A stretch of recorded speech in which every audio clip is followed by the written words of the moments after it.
Hey, little ho-hos. I'm just kidding. Hey, lions, tigers, and bears. Oh my. I'm here. I'm here. I'm queer. Get used to it. So, how y'all doing on this new moon in Leo with this crazy energy? It's been a little crazy today. I'm feeling this intense. I'm Leo rising, so I feel that shit bubble into the surface. My mom's a Leo. Um,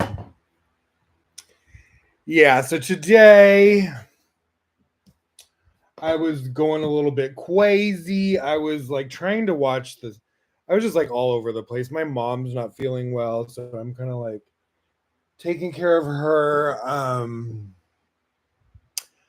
I have these like Sudafed for like you have to get them from the. It's weird when they sell Sudafed because of these kids that you like abuse it for like over the counter crack or something, or I don't know what the fuck they're using it for, like meth. Now you have to get like real Sudafed behind the counter from fucking excuse my language, the pharmacy. So the generic crap that they sell like in the freaking store, like over the counter, it doesn't even work. Like if you have like a cold or like a virus with like a runny nose, you're screwed unless you have to be like over 18 obviously to buy it from the pharmacy, but that's the only thing that works if you have like a cold like that. So my mom was like, she got some sort of virus from church and her nose has been like off the hook, and she didn't have those, but I always keep those on hand in case I ever get that type of like cold, because I've had that cold before and nothing would like stop it. And I finally was like, somebody tipped me off that I don't know who did. I think somebody in the store was like, "Oh, well, the real Sudafed they sell behind the counter," and I'm like, "What?" Because they have like a Sudafed like just in the aisles or whatever. And right when I tried it, like you can get like a 6 hour or 12 hour. Get the 12 hour one. You take one and you're good. You like your nose will completely stop running if you have like a cold or whatever. Um, so she's been sick, and she went and they gave her like all this shit, like fucking steroid shot, a fucking antibiotic, cough syrup, and all this crap, allergy shot, like. And my mom's like in her 70s, so they want to make sure she didn't get pneumonia or whatever. And my mom's, I haven't seen her feel this crappy in a long time. Like scared me a little bit. Like yesterday, it like really scared me. She was like, I don't know what happened to her, and that's why I was like, Mom, did you do your prayers? I was like, I'm like kind of going into like, I get like a lot of evil eye just from who I am in general, spiritually speaking. And the more public I go, I can sense, even my soulmate can pick up on, that like evil eye sent my way because he's very like psychic, and I pick up on it. And other people pick up on other spiritual practitioners that I click with. Sometimes they'll mention stuff like that as well. And and you can just feel it. And if you're like intuitive, um and so I'm like really protective over my mom, because it's like people don't realize when they're sending someone evil eye, it can like affect their family members. And so that's part of the reason. It's like I love, like I've always, that's been kind of my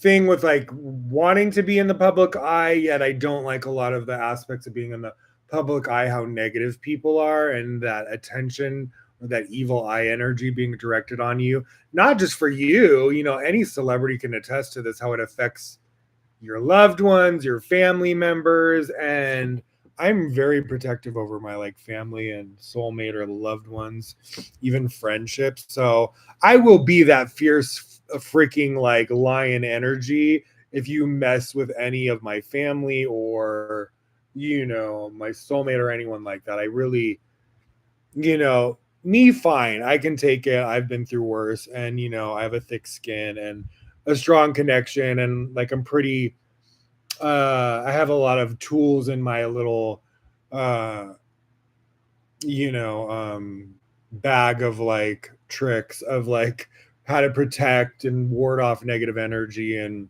all that, and call angels and dadia, you know, diffuse negative energy, all that.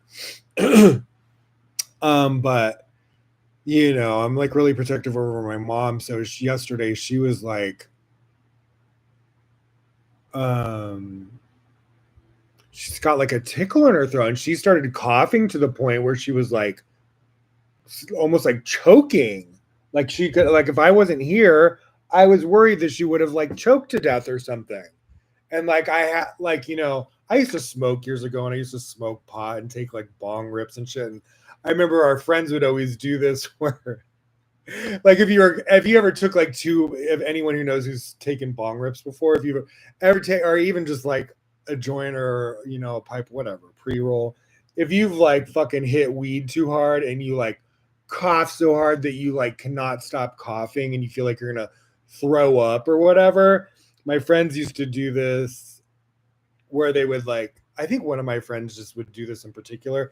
She'd come up to me if I was coughing like hard like that and she would push on my chest and it would like stop the crazy like out of control cough. Or I would, when that would happen, so over the years, like when that would happen to me and I was by myself, I would like push on my chest and it would calm it down or whatever if I took too big of a hit.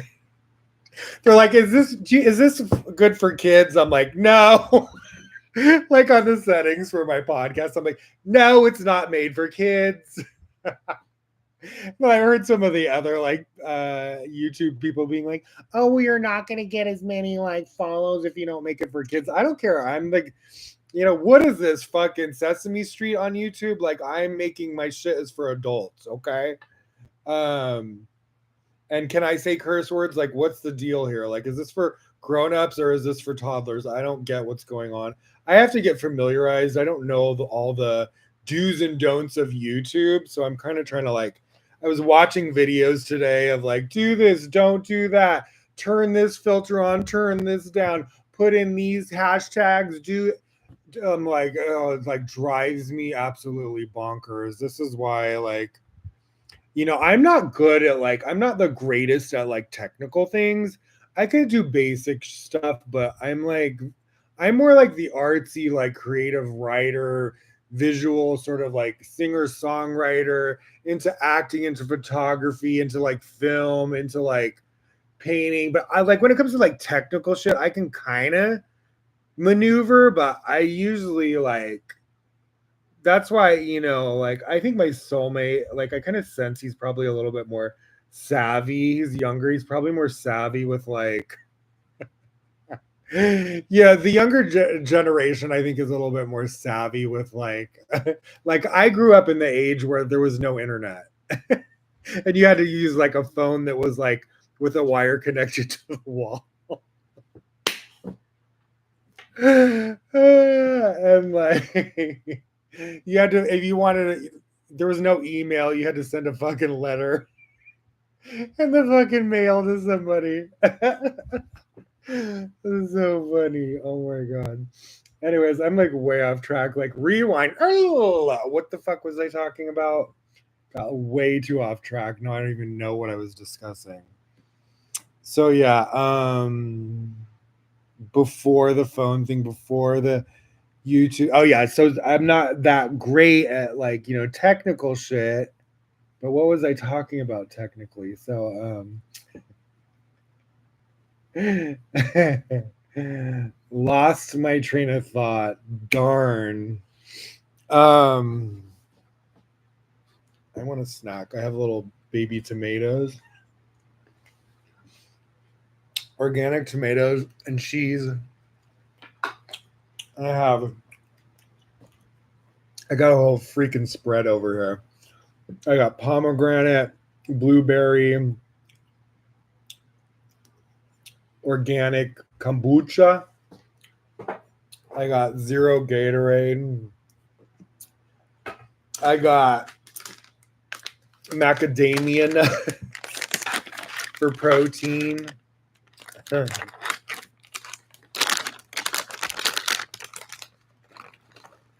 That's like overboard. You never know what you feel like. I'm gonna have all my snacks out.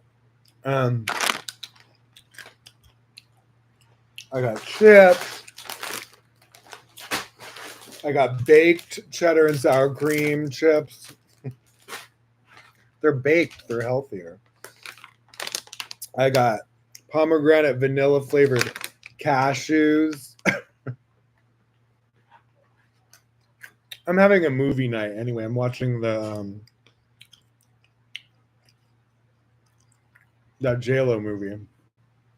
That I was promoting on the last episode, The Cell. So I bought it on Apple TV today for like $4.99. You don't have to have the subscription, which the subscription's not bad. You have some really different movies on there too. There was one that looked interesting about the movie industry, and it had a lot of good people in it. I think it's new. It's like 2000. I think it's nominated for an Emmy or something for 2025. I had a lot of great actors. I can't remember what the name was, but anywho. So I purchased the movie, and it was weird because I tried to like sync it to my television. Like I normally do that from YouTube when I purchase a video there, and it goes right to my television. You know, I can, whatever it's called, like connect it or expand it or transfer it.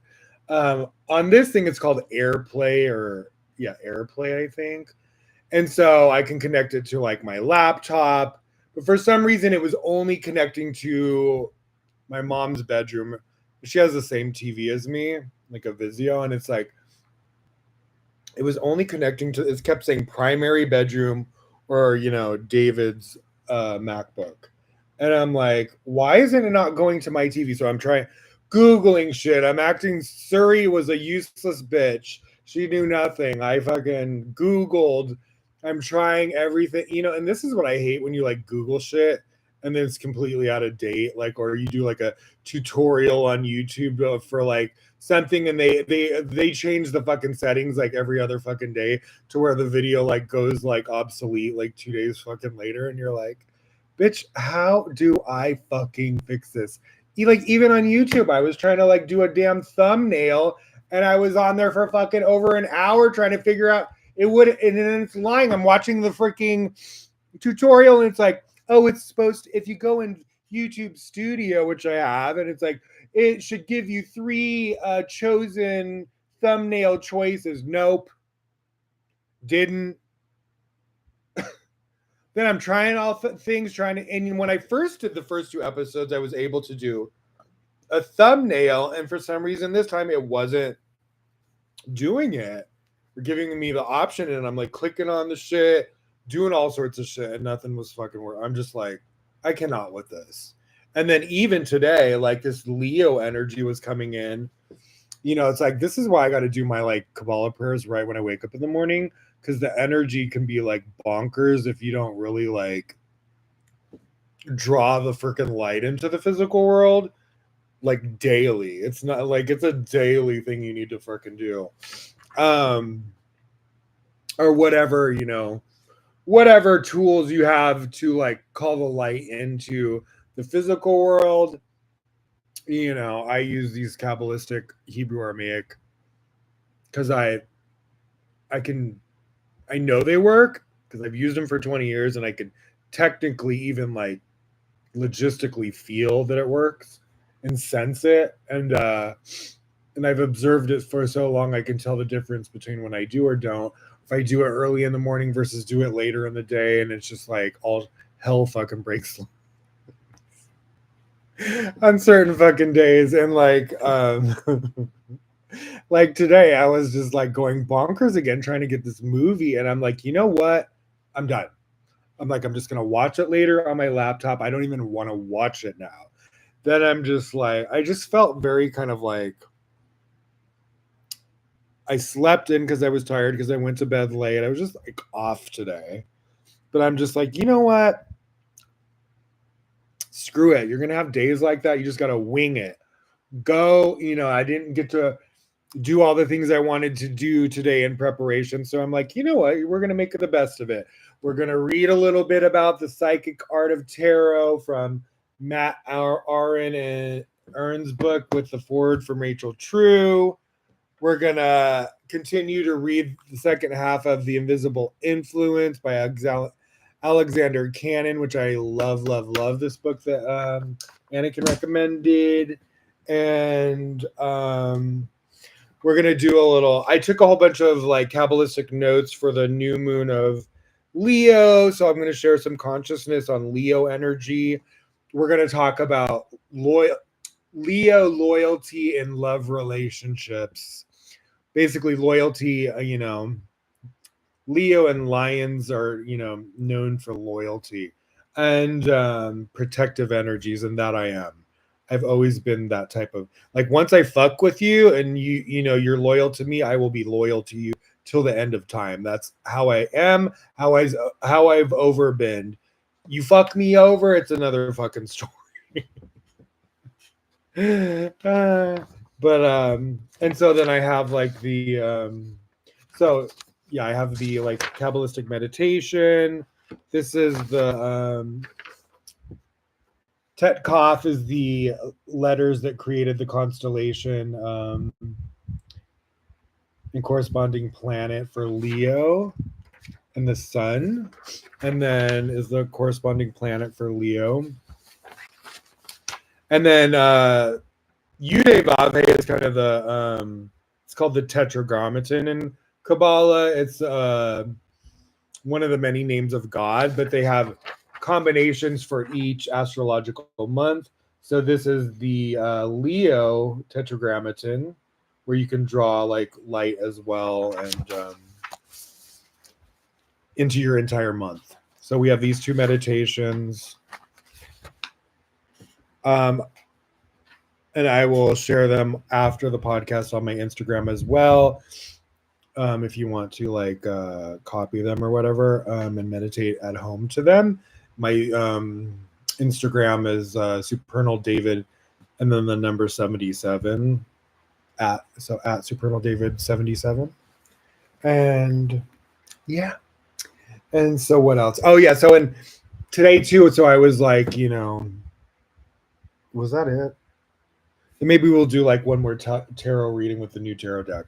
But so yeah, when I was doing the theme today, I was kind of like doing a little haphazard Instagram post promoting this episode. Since it is a part 2, it wasn't as like curated as the episode 1 maybe. And but I liked it. I was like totally digging it, but it just wasn't as like detailed. And but I would channel this song for it that went perfect for today's energy. It was called Shapeshifter by Lorde on her new album. She has a song called David on there as well. I'm wondering if she's referring to David Bowie. I think. And but yeah, I listened to the song Shapeshifter, which I just really loved the lyrics because I think it went with the theme of what I wanted to like. Because I was trying to figure out, okay, I want to make sure I have enough topics and things to discuss, but I always like to pull something. I like to pull on the energy of the day.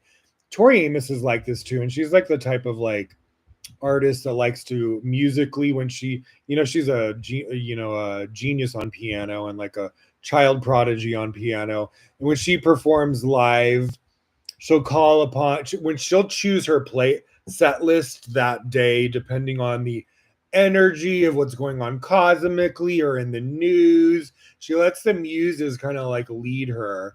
And that's how I am too when I make like divine inspiration decisions as well. And so, or if I'm curating music, even if it's not mine, like curating a playlist or like a song for like, social media platform to promote it for a post. And so I've always been like that. Like, and my name's David Jeffrey Taylor. DJ, I have always been like DJ energy, just with like curating music, not necessarily like trained on scratching or anything, but I can make a fierce ass fucking playlist. And maybe down the road I will DJ publicly when, you know, other aspects of my career take off. You know, the sky's the limit. And so, anywho, so I was like pondering the lyrics, and I was like, these lyrics are really sad. They reminded me of how my toxic, narcissistic quasi ex. I said quasi ex because I don't consider him a real relationship, but he was in my life for like my 20s and 30s, like 25 into my like late 30s. And we were just intimate maybe in my early 30s and in my late 20s. But in my late 30s, we were just trying to be friends, but we weren't intimate. I didn't speak to him in my entire 40s, and I'm 48. And so she's talking about, look up the lyrics to Lord's Shapeshifter, and she's talking about kicking somebody out, like being back and forth in a relationship. Now, I find this so detrimental. And it wasn't the only person who did shit like that to me. And I just wanted to talk about in relationships, especially young relationships, you don't understand the power of commitment and love and loyalty and what soulmate energy is and what a true, like, you know, twin flame. You want to make sure you choose a partner that you know is not shallow and is not gonna sell you down the river, or if you guys have an argument or a disagreement, or you know that they're gonna like crucify you or throw you on the fucking streets or like physically assault you, do something that's like catastrophic where there's no coming back from, and put you in some sort of fucked up ass position that could alter your life and damage your freaking life and your psyche and your health and your finances and your credit, like, or get thrown in jail, or like there, people can be so vindictive sometimes, and they don't understand the karma they're creating when they try to absolutely destroy somebody's life like that.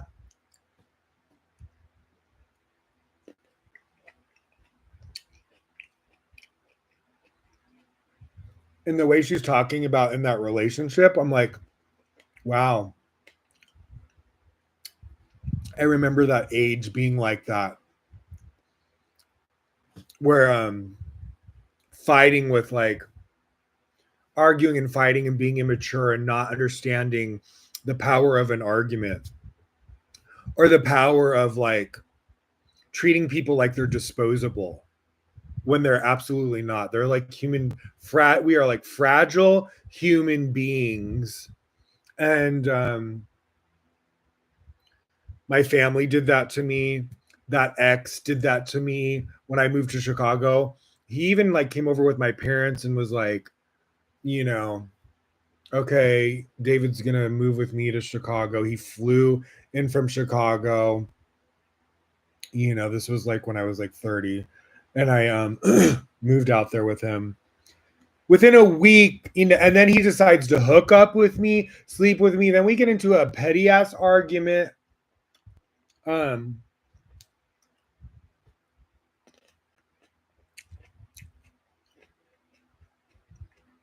I'll never forget it. Sleeps with me. Now, this is like the part of the lyrics with her too, because she's like, I pull you in, I push you away. Then I say something like, oh, we're just a friend. You know, something like the lyrics are like that. I mean, I can pull it up. Yeah, I'll pull it fucking up, so we can resonate with how toxic this sort of like wishy-washy energy, and how we use people and we don't have considerations for their heart, their emotions, their how we alter their lives and their living situations. And like when you commit to someone, you really have to kind of like, you know, take it seriously. Like it's somebody's life. It's a life of a family, and like, you know, and it's a creation of God. It's a child of God. It's like I just don't think we really, or a lot of people don't. I didn't when I was younger, even, you know, take it as serious as I should have. And when I'd get into like a blowout argument with someone, like I even dated this other guy one time, and I moved with him. Like I moved all the way there to be with him. He got the apartment in his name. He was like older than me. I was like really young. I was like early 20s, and but he was always just kind of like, he was like always playing games and like manipulating me, and he didn't go about things the right way with me, and he would treat me like I was just only just like a physical object versus like making me feel like he loved me. And so I was like apprehensive to like trust him intimately because I didn't feel like he was like expressing like love towards me, that he was making it more just about like using me for sex, and I didn't like that. And when I moved there with him, he knew I was like involved with somebody else who lived in Long Beach and was having a long distance thing with this person who ended up lying to me and had like a fake pictures, whole 9 yards. Like I've been through it with trusting men. And long story short, you know, he was really like muscular in the Air Force. We had gotten into an argument one night about something petty, and he decides to say, I will throw you off the balcony. Now, nobody talks to me fucking like that and threatens me physically. And I was like, I called my mom. I'm like, I'm out of here. I fucking moved out. And it set my life into like a fucking spiral. And this is what I'm saying is that like people don't realize with just a few wrong words, a lack of like appreciation, a lack of respect for treating people with like, you know, thoughtfulness, the way people treat people like users or like just physical objects or like disposable, like it's terrible. And then in the slightest little, like some petty little argument can go from 0 to 60, and it could be like a physical altercation. And you even see this with men and women in relationships, and it's suddenly, you know, you're there. It's like a domestic violence, and you're thrown in jail, and now you have a fucking record. It's really devastating. And I've never had that happen, but I've had it happen to people that I care about. And it breaks my heart for anyone to like experience that. And um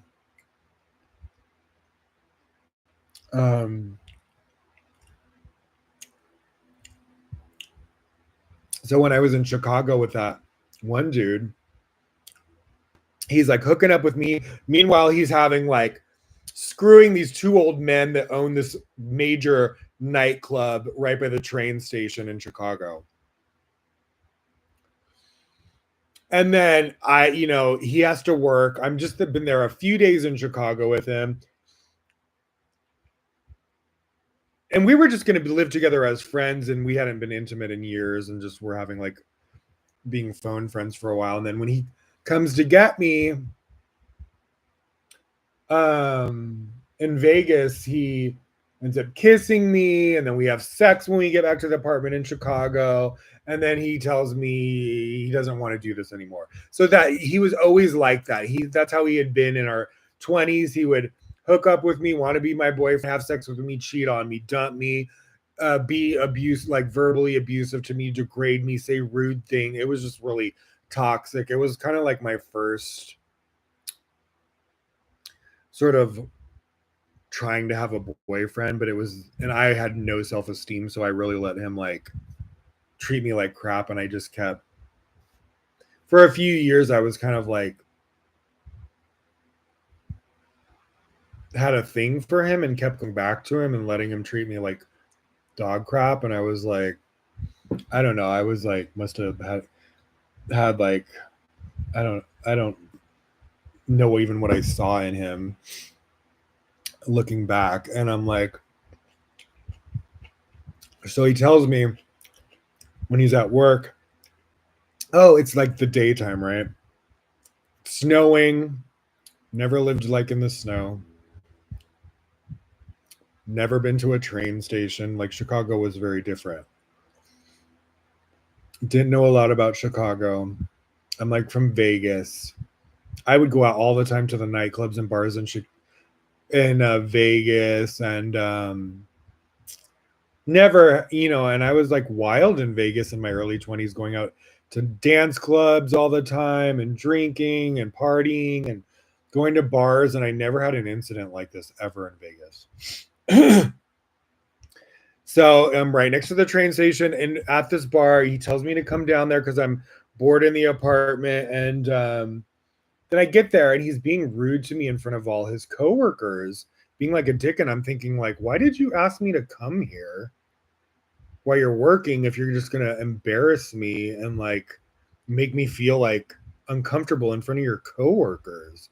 So I got pissed off, like to the point where I walked out of the bar, and there's this black guy standing out there like smoking, and I start smoking a cigarette, and there's no one around, and it's snowing, and he mugs me. Like I'm chatting with him, and then he tells me he has a gun, and if I say anything he's going to shoot me, and starts dragging me around the corner. And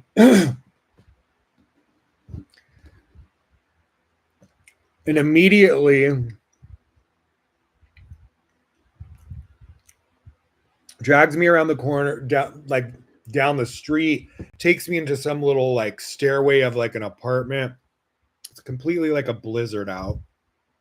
Snow's falling, snow's like everywhere. Nobody's outside.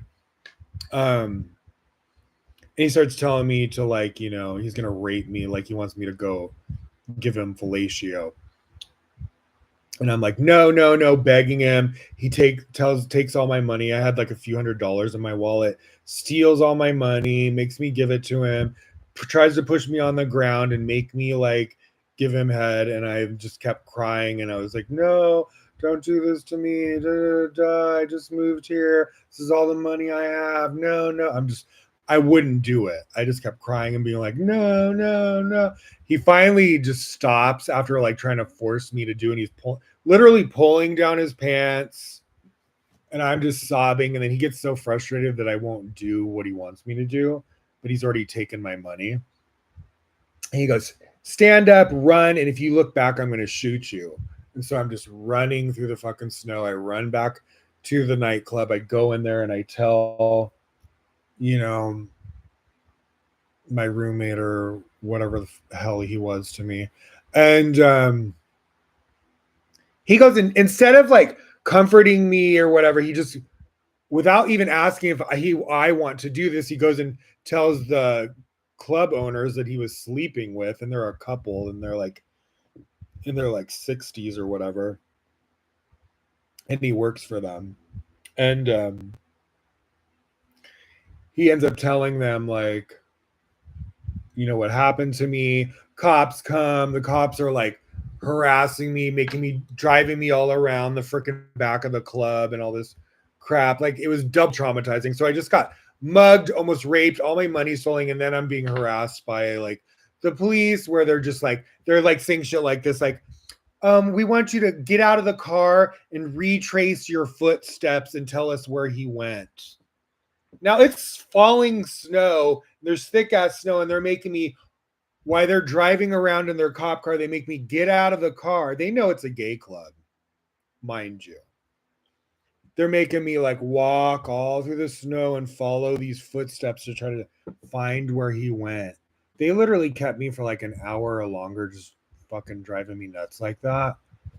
asking me rude questions. Like, I remember saying something about Kabbalah because I was like going to the Kabbalah Center. I had just moved there and I had just gone to the Kabbalah Center for the first time. And it was kind of like I only knew one. I knew one of the teachers there from Vegas, so he was like the only person I knew besides, my crazy wannabe ex. And I remember telling them, and they're all like rude, like, "What's Kabbalah?" La la la la. Anyways, they take me home.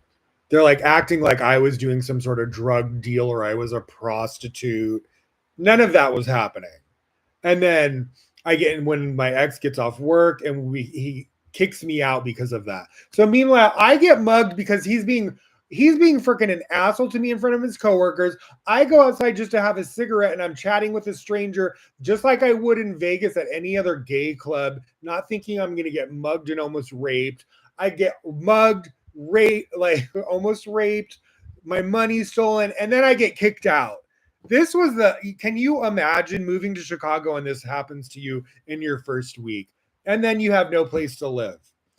And he even met with my parents and knew my parents and, knew like, was just like, oh yeah, David's going to move here with me. Oh.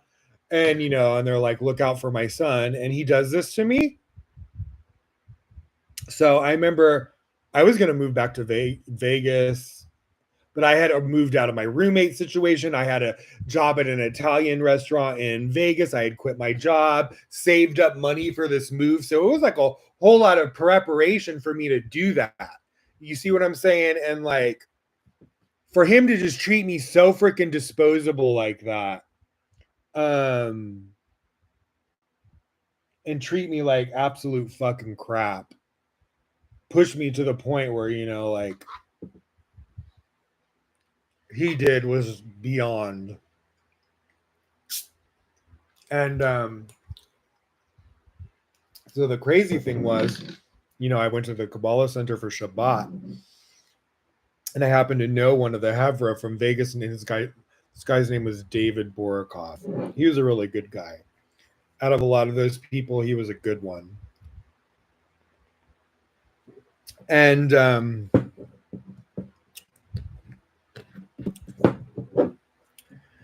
I met these two gay people there, and one of them, who ended up being like a nightmare later on, he was like, I realize now he had a crush on me, and that's the reason he was helping me, but with an agenda, And it was just I had just met him, so I'd literally been there like a week. I did not know him from like anyone, and like he was like, but I hit it off with him and that guy Ron, who I ended up doing my album with, working on music with, and that was my co-producer. But the other guy's name was Yosef, and like he was just like, come stay with me and get on your feet, get your own place, get a job. You didn't come all the way to Chicago to go back to Vegas. So, long story short, I stayed with him for a little bit. He ends up hitting on me a couple times and making like physical, like trying to grab me downstairs when I'm sleeping. And I was just like, not interested at all.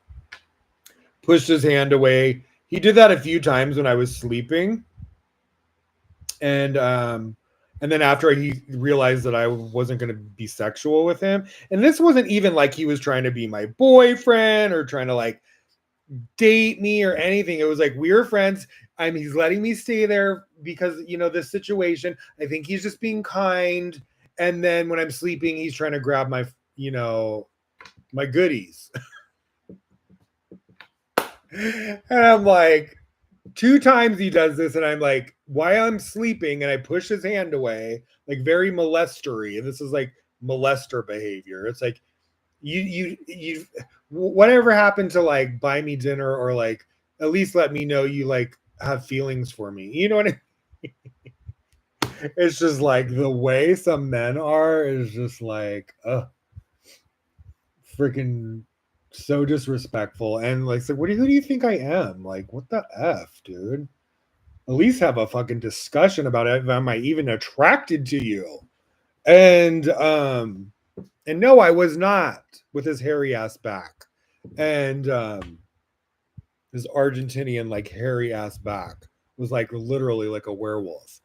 And like on other guys, it would have been fine, but he just repulsed me because of his like just his behavior.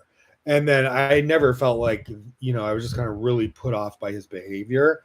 And so yeah, I'm just saying. And then he was a dick to me and totally like like being an asshole to me until, and so like I was like hustling. Like I got my I went downtown. After that, I was like, oh, I gotta get the fuck out of here. I got my fucking waiter job in downtown off Michigan Avenue in a sushi Japanese restaurant. I found my studio apartment and I was like, peace the fuck out. I got out of there. But those last moments of before me getting out of there, when he didn't get what he wanted, he started treating me like crap. Then after that, I'm on my own. I'm in that community, and he's doing all sorts of fucking things, trying to turn friends against me. So I just wanted to say, like, just how people can treat people as such users, treat them as just sex objects, disposable. There's no sort of like, loyalty. This is what I want to emphasize to just people in general, men, women, the younger generation, before you jump into like a relationship or anything, like make sure that person loves you and that you love them. And that did you guys have a discussion like this that like I'm never going to turn my back on you. I'm never going to treat you like some sort of like disposable person. I, like, and do whatever you want. If you want to be like a dark manipulative user, sort of like shape shifting fucking vampire, then you're going to deal with the consequences and the karma of that. But choose wisely, people, when you like invest your life in the hands of other people, is what I'm saying. Like that song is called Shapeshifter, and shapeshifters can be good and they can be bad. Shapeshifting is very like in shamanism and Native American teachings, is spiritually like a real thing, like where you can like connect with spirit animals for like vision or like communion or communication. I've had real like experiences with like communion with like animals, or even like studied about spirit guides with from different shamans or Native American teachings, and it's like it's a real thing. And but shifting in the evil sense is also a thing where people can like portray themselves one way and they're really an absolute another way. And just don't be like stupid. Just like don't go for the shallow when it comes to choosing your like partner. Go for somebody that you feel is like has spiritual sensibilities, who's a kind-hearted, who's loyal, who understands like the power of commitment. Like just somebody not shallow, not somebody who's going to like who's not a user.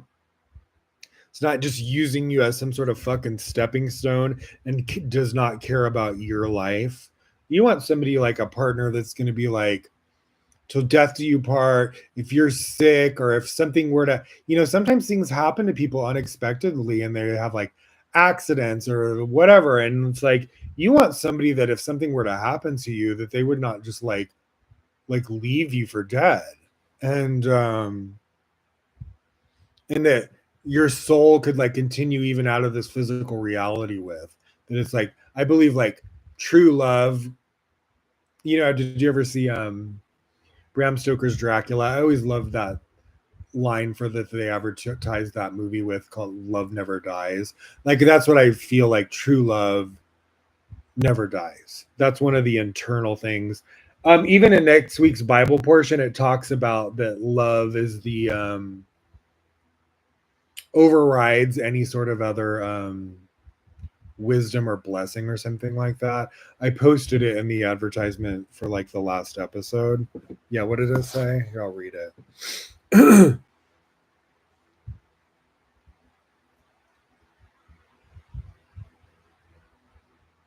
Here it is. from Vaticanum, next week's Bible portion, if you study Kabbalah or the Old Testament. Says Moses, and this is from the Holy Zohar on that portion. Moses now says that it is a commandment to love. He tells us that whoever loves God maintains 10 sayings and passes 10 tests. We hear about great love and everlasting love, and that the two are one without division. The faithful shepherd asserts that love surpasses every other kind of worship there is in the world. And that's how I feel about my soulmate now. I feel like I will be I feel like we have that special sort of connection that goes beyond this physical world and will go beyond this physical world. And I have a lyric in my song, It's Like Love, where I wrote it on my album Revelations, and I say I would wait a lifetime. And that song is like a dichotomy of talking about that toxic relationship I had in the beginning that was not my soulmate and the damage that did to me. And then the song is called Tethered. And then it's talking about the idealized real soulmate and kind of and I did my soulmate has just, it's the early stages, but it's at the latter part of my life. I didn't find it in the early stages. I found a lot of toxic relationships in my early 20s, and and it just sucks. It sucks because I even see my brother, he found his soulmate his high school sweetheart. And so just like they say in Indiana Jones in The Last Crusade, choose wisely.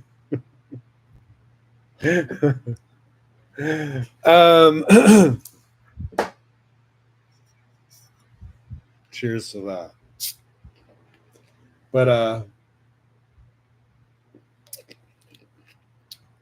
But with my soulmate, absolutely worth the wait. Would go through it all again just to meet him. And I'm not joking, I'm serious. He is all that and then some, and I would go through it all again just to be with him.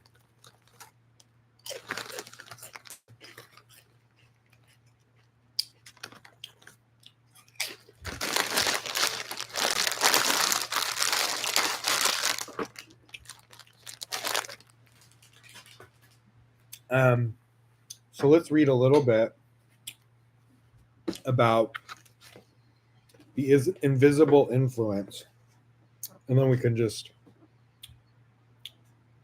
discuss the interesting parts. So this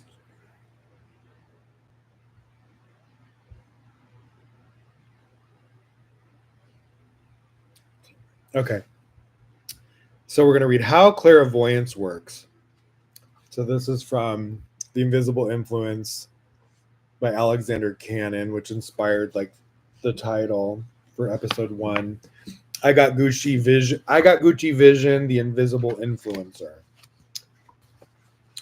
Which on social media, I've always felt like the invisible influencer.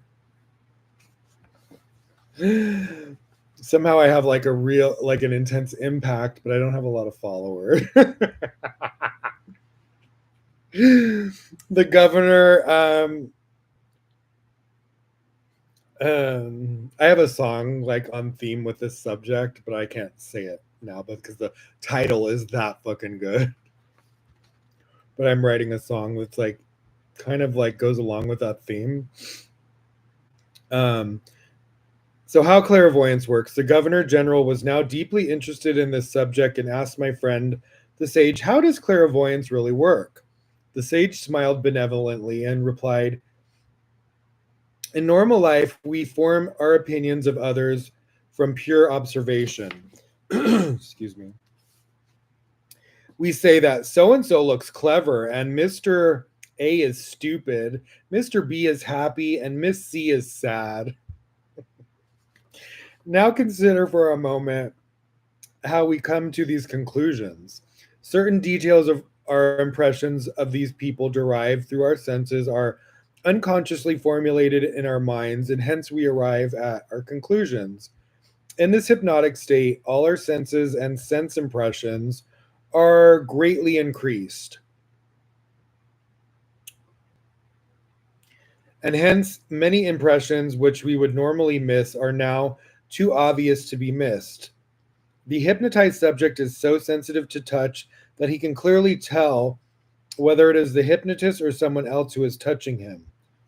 Differences in strength of pressure, temperature, and even in altitude of the person touching the hypnotized, including the ticking of a watch on that person in its particular position, or the sound of the cufflinks.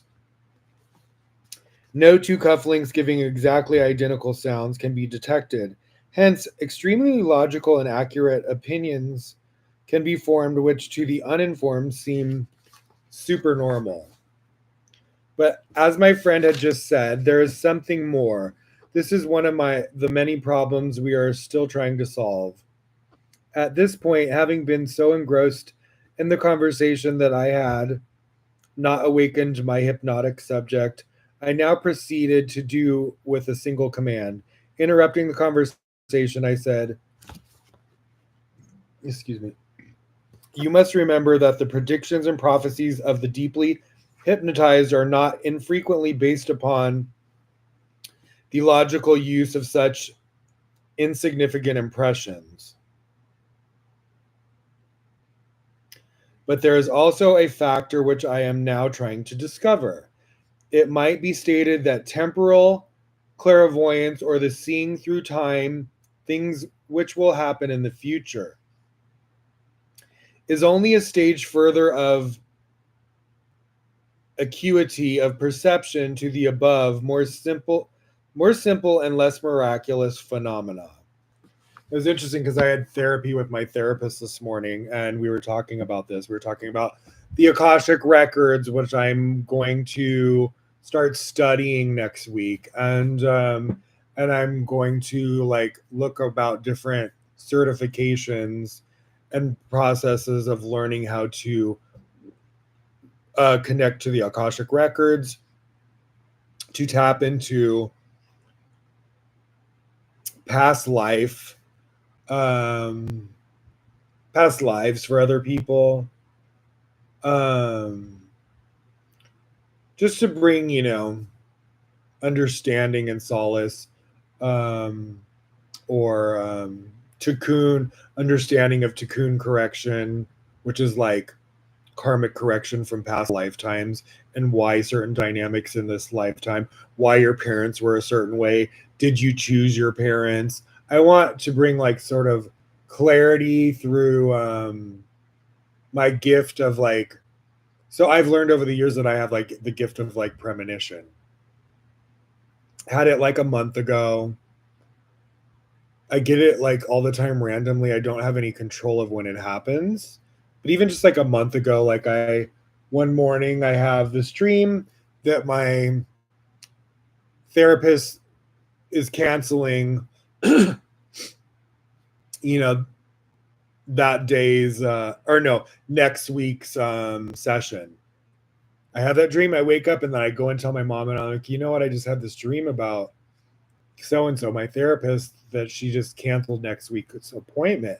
And I go, wouldn't that be crazy if when I have my appointment with her in an hour or so, if she says that, my mom's like, she's like, yeah, my jaw is going to drop. And she's like, but I feel like that's what's going to happen because my mom's used to me having like clairvoyant shit or like premonitory like dreams. Or, me and my mom have like psychic things a lot of times where, when you're close to someone, you'll like pick up on things like that. And my mom's like very intuitive as well. And so and lo and behold, I'm on, and I don't say nothing to my therapist. I sit through the whole session, and then right when we get to the end, she goes, oh yeah, I have to reschedule next week's. freaking session, and I'm like, I'm like, girl. And I tell her, I'm like, I just had a dream that you were going to reschedule next week's thing this morning. And she's like, and she's used to me too, because she's been my therapist for a year and a half. And she was like, she goes, no, I believe you. Because she's heard enough stories about my life that she knows I'm no bullshit. Like, I just don't make up shit. And she's seen enough of the synchronicities and like how my life is kind of like very like magical and supernatural and psychic and all those fun things. And so yeah, and so what do I want now? I want more macadamia. And so then she said the sweetest thing to me today. She was like,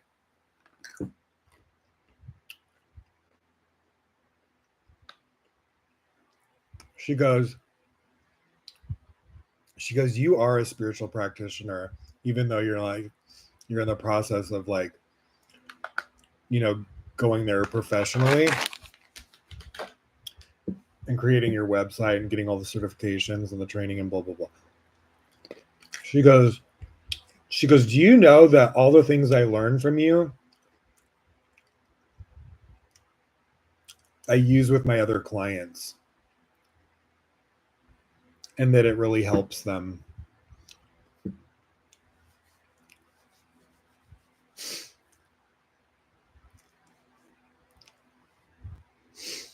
Probably one of the nicest compliments anyone's ever said.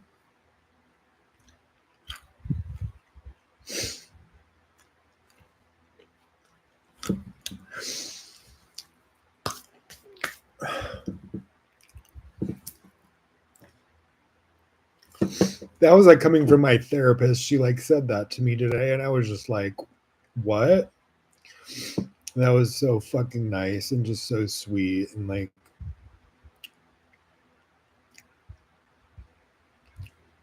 sometimes you don't even know like how you're impacting people. That just really made me feel good. Those are like literal like tears of just like, that just made me like really happy. Like, I was like shocked when she said it like that. I was like, I did not like expect her to like say that to me the way she did. I was like, what the fuck?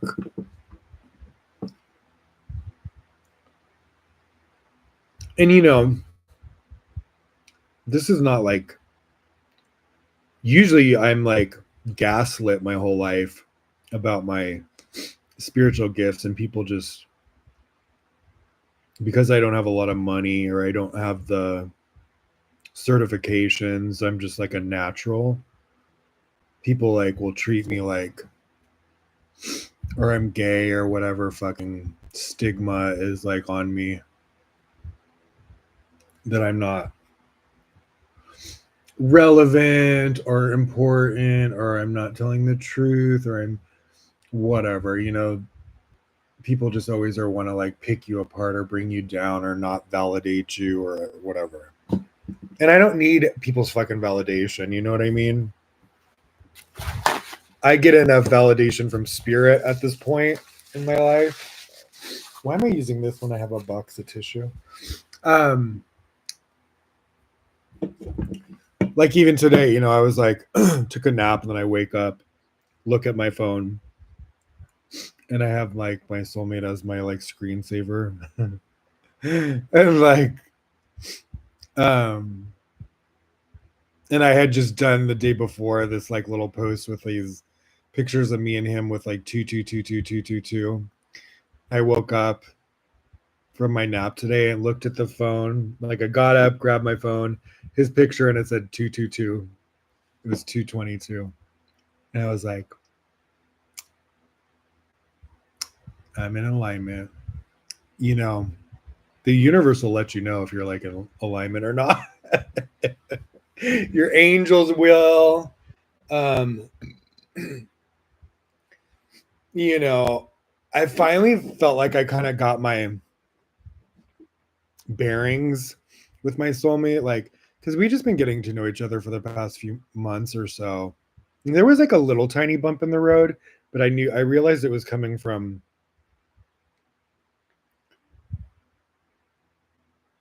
my my trauma from the past, and I was like, of just being afraid to like trust somebody. But and then my impatience, my impatience, because when I start to like fall in love with somebody, I'll get like a little bit impatience, and then I was like, you know what, like, just be patient, like trust divine timing, like if it takes a fucking year, I would wait a year, like and like it, very well may take that because it's long distance, and he has like a 10-month lease, and so it's like whatever it takes, it's just like I'm okay, I can really like work on myself and prepare myself. And I believe that's like the beautiful thing. Once you like realize it's that person, I think there's a beautiful like preparation period. And whether that time is like shorter or is that long, whatever the case, I'm in it to win it. And I really love him, and he's just so beautiful and rare and like wise, and he's so patient, and he's so focused, and he's like, I could tell he's a fucking romantic. I can sense like he has like things up his sleeve, and he's planning and preparing, and like he listens, and like I'm always like yapping on my social media, and like I'm a writer and I like to talk. I'm a Gemini, and he's a Gemini too, and he's like really good at listening. I have never met somebody who listens as well and like really listens to me. Like nobody's ever really listened to me like that. And then when he gives me like the feedback and I'm like, oh, he really listens. I'm like, I just like melt like fucking butter. I'm like, oh, he's a fucking damn keeper. And I'm that way with him too. Like I really listen. I'm a good listener. I'm really a good listener because I'm a writer. I'm like an observer. I'm like I mean, that's a spiritual attribute, to be like a witness and not a reactor. So I've been trained in Kabbalah to like do that. I'm not saying I'm always perfect with it, but I've like worked on that sort of thing for like many years. Oops. Or that sort of concept. And so yeah, and especially when it comes to like I'm learning to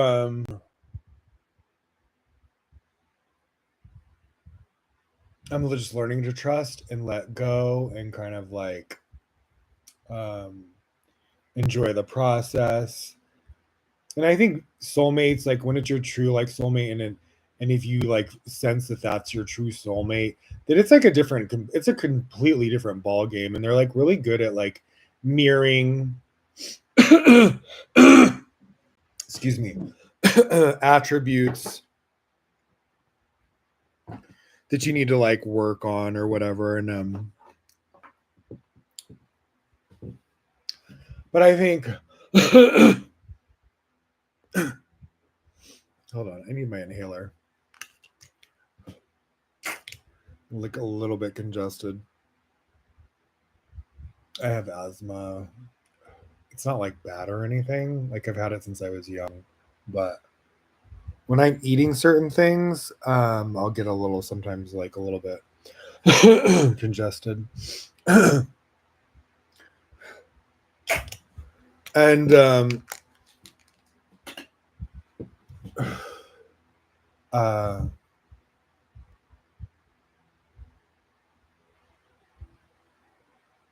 so yeah, I was listening to that song like I Alone by Live, and they were saying like there's a line in there where it says, let me read it to you. People like can be really like cruel. But I think like your true soulmate will never really be, they'll like,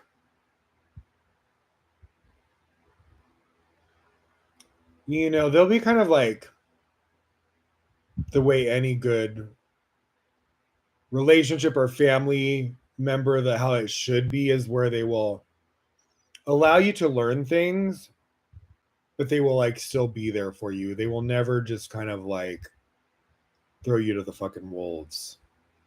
And I will never do that to him or my family, and I never have. Even what my family did to me, I showed up and took care of my stepdad who threw me on the fucking streets and told me, you choose to be gay. And I took care of him in his years of dementia with grace and kindness and love.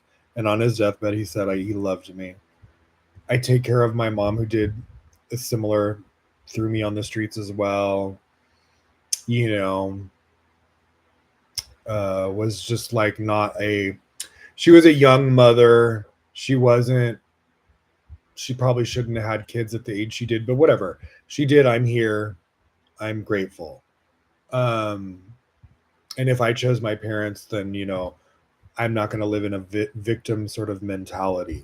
Whether I did or I didn't, I'm not 100% certain, but that many spiritual teachings say you choose your parents, so you will learn certain spiritual lessons. And sometimes there's a karmic sort of like um reason, like they could have been, like you could have been their parent in a past lifetime and they were your child, and you had this sort of relationship and there's some karma to it, and so in this life the roles are reversed, and you know, and they are a certain way to you because of you need to learn this karmic lesson or whatnot. So there are dynamics like that. It's nothing is like set in stone, and I'm not saying that that is the case for every situation.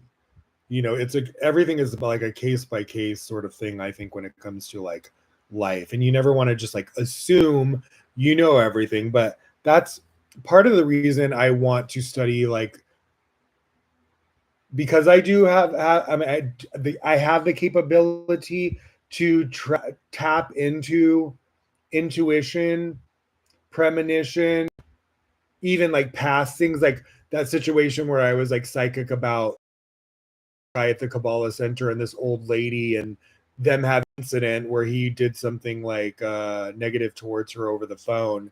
I have a dream about it. I go in, tell her the dream. They end up being there. The two people that were in the dream end up coincidentally being there. She tells me what he, when I tell her the dream, she tells me, oh yeah, he called one time and screamed at me when I couldn't tell him, give him the answer to his question when I was volunteering.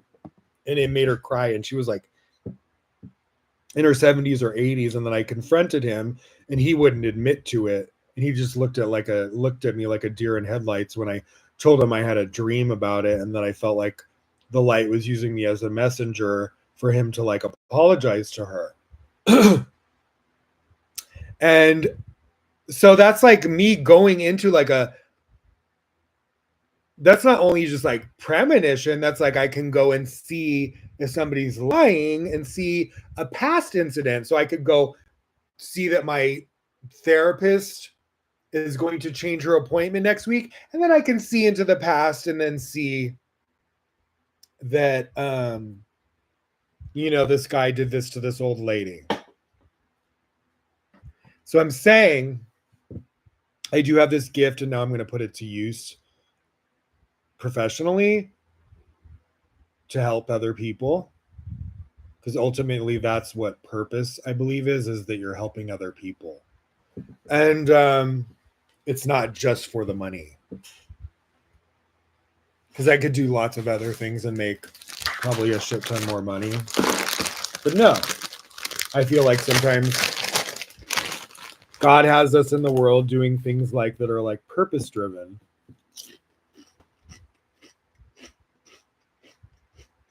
And there's a deeper satisfaction that comes from that you don't get from just material things. And there's a deeper honor that you're given, I believe, from spirit and the creator that you don't get for being shallow.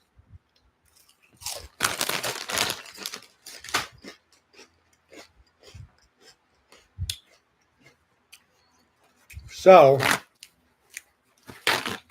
it's exciting after all these years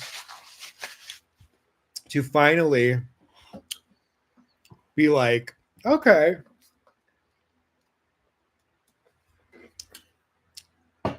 everything added up. All these memories and all these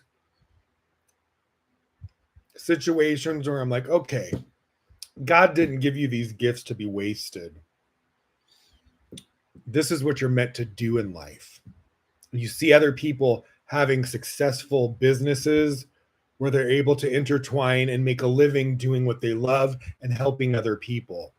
And really, like, and so that's like, and then even once I made that decision, it's gotten more intense. So I think that's what Spirit showed me recently, because I was like, okay, I have these gifts, but I don't have like all the certifications I need, and I don't have, I'm still learning at the early stages, and I'm still, I don't have. So yeah, there's all that sort of thing. And then Spirit was like, no, you can still work at this and still get paid to do so. And that you are good enough at this point. And then once you are in position, we will do the rest. We will provide the intuition. We will provide the vision. Spirit like answered me, and I've been having like crazy dreams ever since I set the plan into motion. And dreams about that tarot deck, dreams about this metaphysical store, dreams about there was another like dream in regards to it as well, where it was like, and like a synchronicity where I was like,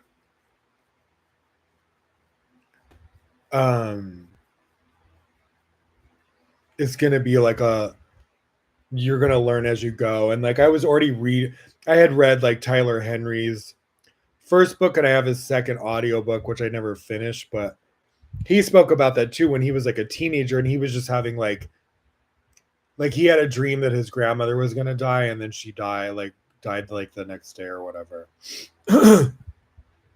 And he had these early on little psychic things like that.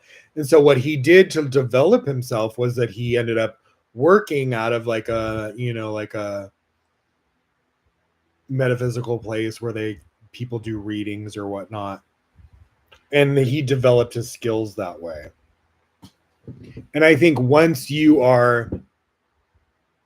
think that's what Spirit's showing me, is that once to keep learning, like get the certifications, get the books, study every day, like, stay doing all the things, but you could still, we can still like specifically create an opportunity for you to start working, and that you already have the natural gifts already in you.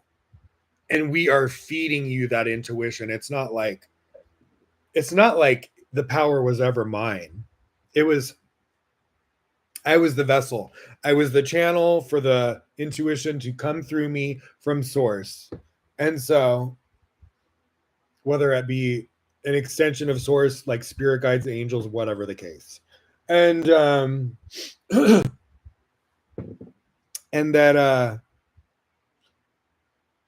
they say this line in Kabbalah, like when you're ready, the teacher appears. So it's kind of like that in the sense too, is that once you're in position to start doing readings in a, like a professional setting, the clients will arrive and the intuition will present itself.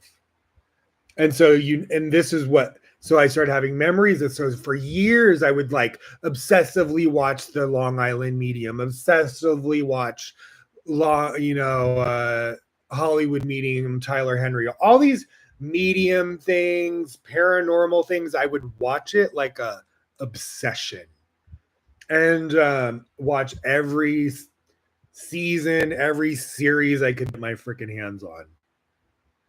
And what I always noticed was when they had a client and they would be driving over to go meet said client, that's when they would start getting like visions, details. They would start getting visions of like passed over relatives or details or visions about certain things. They'll smell something, they'll feel something. Like sometimes you can feel like the energy of somebody or how somebody passed away. There's all these different like senses that your body can tap into intuition. So it can be like physical sensations, it can be like you hear things, it can be like daydreaming, it can be nighttime dreams.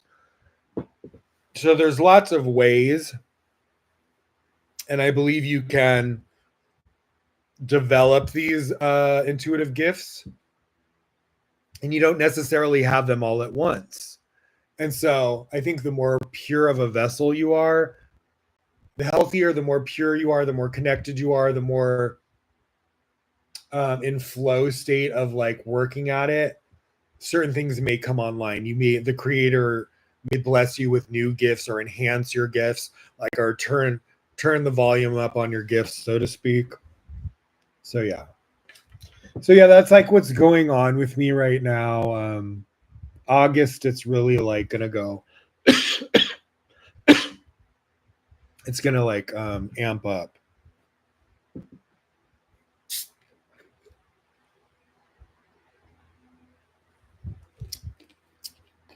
I started getting all this like mid-July. And then I was like, okay. I was not like fully prepared to decide this till like mid-July. And so I was like, okay, we'll get everything. But I've been kind of like deciding, okay, what am I gonna do here? So I have a plan set of what I'm gonna do. And then what right when I get paid on like the beginning of August, it's like I'm on a mission. So I'm going to be meeting with people. I'm going to be purchasing some new decks, some new books. I already have certain books and decks in mind, and then I'm may get some sort of certification, and then may get a job somewhere in that type of environment. So and who knows? Like I'm really like I'm not even like I'm not. I also have this feeling that I may get some sort of like unexpected offer from the creator, from the universe, that is a huge that will create huge abundance and is going to be something that I don't expect. So I'm also surrendering absolutely to the creator and the universe and being like, if you have something better or have a quicker plan or a faster plan or something even more abundant, like I surrender to that. You know what I mean? So, I've had, people be set.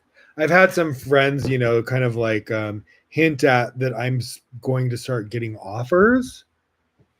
And so I don't know what offers, what they're going to be, but I am open to it all. And I have lots of various skills, but I'm just like surrendering and I'm being open to whatever's meant to be. And I will just kind of like gauge it with spirit and ask creator, is this the right thing for me? And if I get green light, go, and then that's what's gonna happen. But yeah, so I feel like a lot of things are gonna reveal in August, so it's gonna be an exciting month of Leo. All right, let's read a little bit more of this, and then we'll read some of the Psychic Art of Tarot.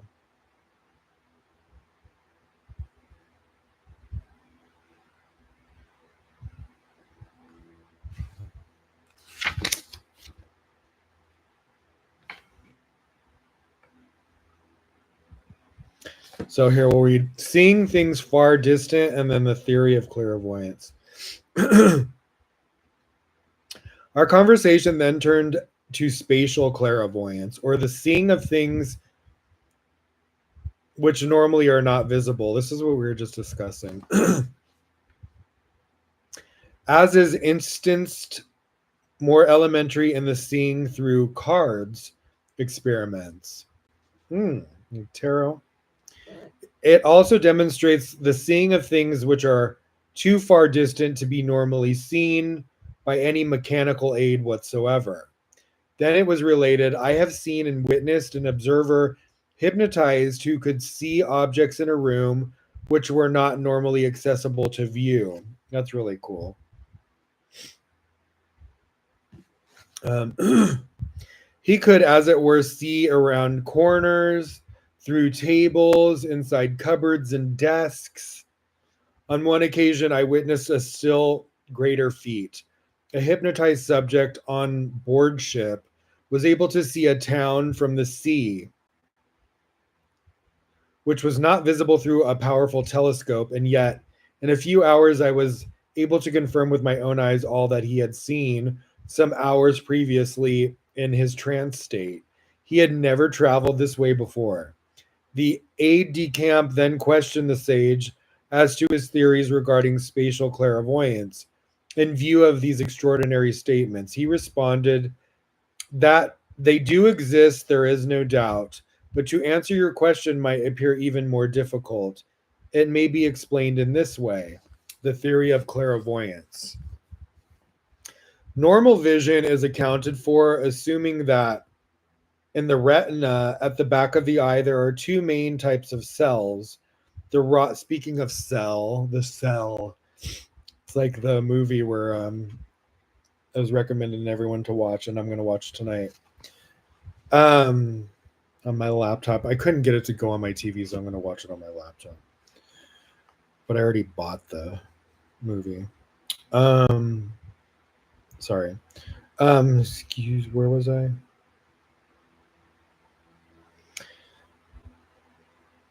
Okay, normal vision is accounted for assuming that in the retina at the back of the eye there are two main types of cells, the rods and the cones, as described in all the standard works on anatomy. The function of those rods is to see in the dark, but only to see in terms of black and white and not in colors. Whereas the cones, which see in the light, see in terms of color. Let me illustrate. You go out of doors from a brightly lit drawing room into the night when there is no moon, but the stars can be seen. At first, you see nothing, owing to the cones being insensitive to darkness and the rods having been exhausted by the bright light of the drawing room. Very soon, the rods regain their function. You can just see the outline of objects and can detect light and shade, but no color, as everything looks various shades of black and white. The rods respond to stimulation more slowly than do the cones. Hence the delay in accommodation from light to darkness. But ready adaptation from darkness to light only with almost soreness of the eyes for the moment as the rods are rapidly exhausted by overstimulation. And the cones quickly again take up their work in the light. Now, I suggest that in the hypnotic trance state, there is at least one layer of the retina of which we do not as yet know the function. In fact, there are several layers regarding which we which we know not their function. It is possible that the rods and the cones are blotted out with the ether or exhaustion when the super rods come into play. It must also be remembered that we do not really see with our eyes as the images there are upside down as in the camera, but that the back of our brains, the occipital lobes of the cerebrum interpret what we see as being what we term the right way up. I think it is reasonable to assume that under profound hypnosis, sensations from the super rods are possible of interpretation by the brain, or at any rate by the mind, even apart from the brain as such. Hence the apparent or real ignoring of space, an enormous increase in power of vision.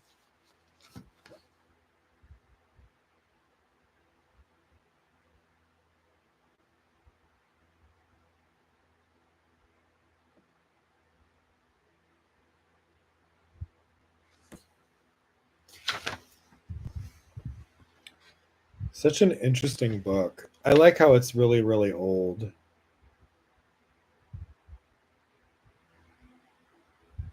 Let's read this part.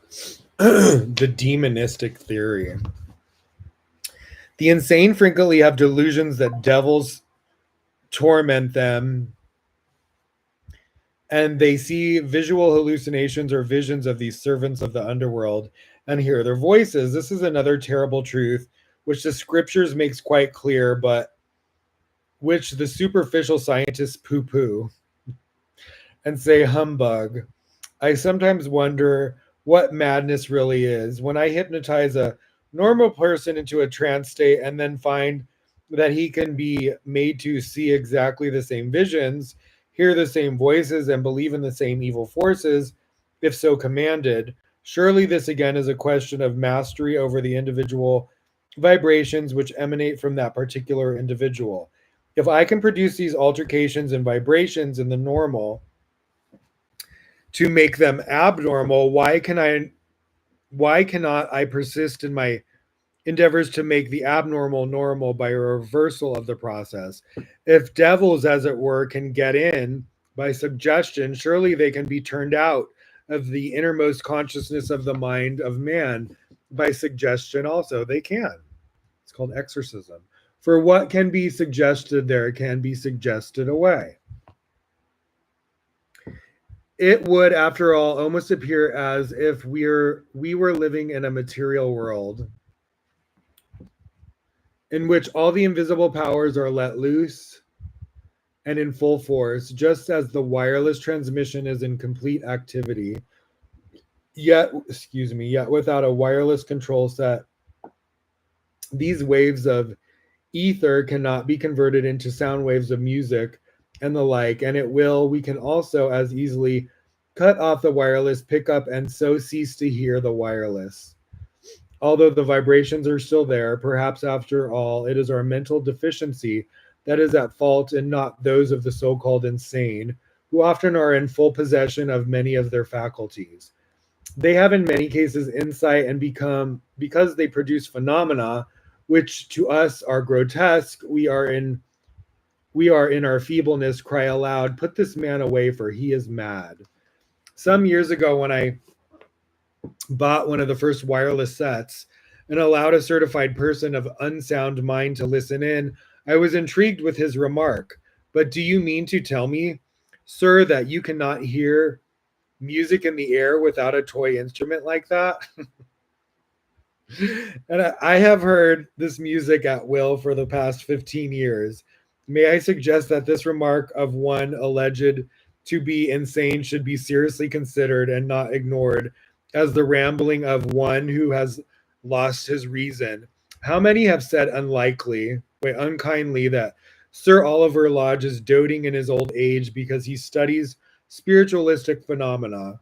Although I am not a spiritualist, I must strongly defend this great man of science who is many years ahead of his time. He will be shown in days that are to come to have fathomed and mastered truths which will never die and be only really appreciated then. Around us and about us are the everlasting arms, spirits good and evil, and telepathy is merely our present day way of trying, in our ignorance, to explain the phenomena of wonders yet untold. I do not have visions, but because I cannot see visions, cannot hear imaginary voices, and because I cannot feel unseen influences as such, it would be utter pigheadedness on my part to take the attitude that because I was not capable of understanding such marvelous phenomena, such therefore could not exist. Let us um, let us ever remember that there are more things in heaven, in hell, and on earth than ever we have dreamt of. A study of the unconscious mind from what I regard as the kingdom of heaven point of view should clearly show the most primitive thinker how heaven or hell can become a great reality and an everlasting state of mind in the life after death. See how cool this book is? I really like it.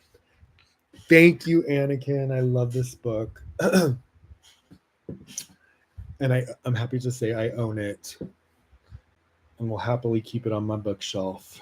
All right, so now let's read a little bit of the Psychic Art of Tarot from Matt Aurin, and let's read the foreword by Rachel True. She's really enigmatic. Like, I love her. I loved her from The Craft, and I listen. They have like their own podcast together called The Circle Is Podcast, which I listened to like an episode, and I like fell in love with it. And Rachel True's like really funny and interesting and smart. So she writes the foreword. So let's read the foreword, and then he has like a ton of like really awesome like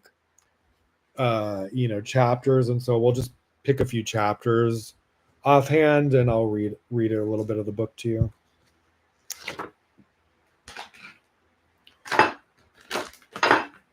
Hold on, let's see. Kombuka.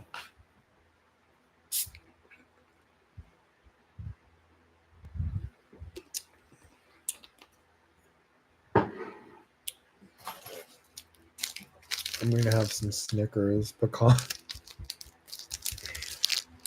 I don't have many sweets, but I bought a candy bar. Okay. When I watch a movie, I like to have movie snacks, aka chocolate.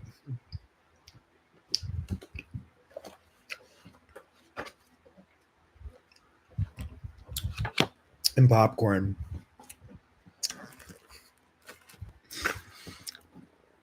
I love The Cell. So I was like, you know what? Yesterday I was like, I need some movie snacks for the podcast and to watch The Cell, because I really love that movie. So I was like, let's make it a little movie experience.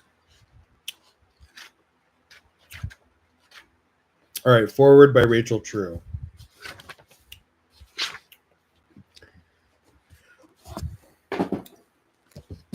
Tarot has been a golden filament for me, intricately threading all the various aspects of my life together. It has served as a trusty conduit for a lifetime of intuitive self-care, and it has afforded me a mode of psychic connection to the collective unconscious and far beyond.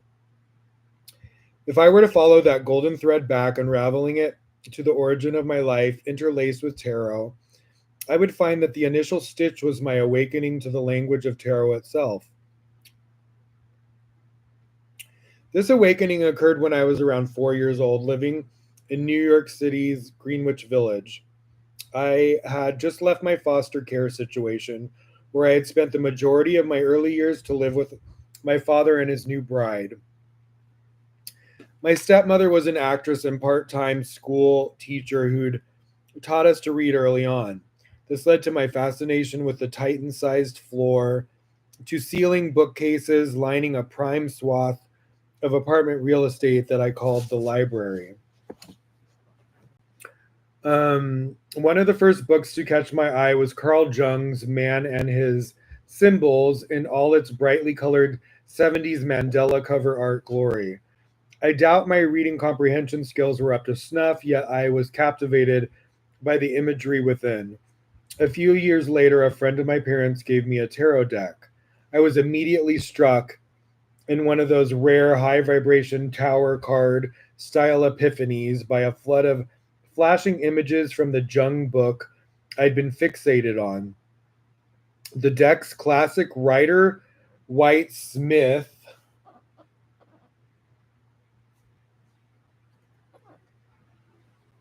imagery, and the imagery included in Jung's book were of the same nature to my mind's eye.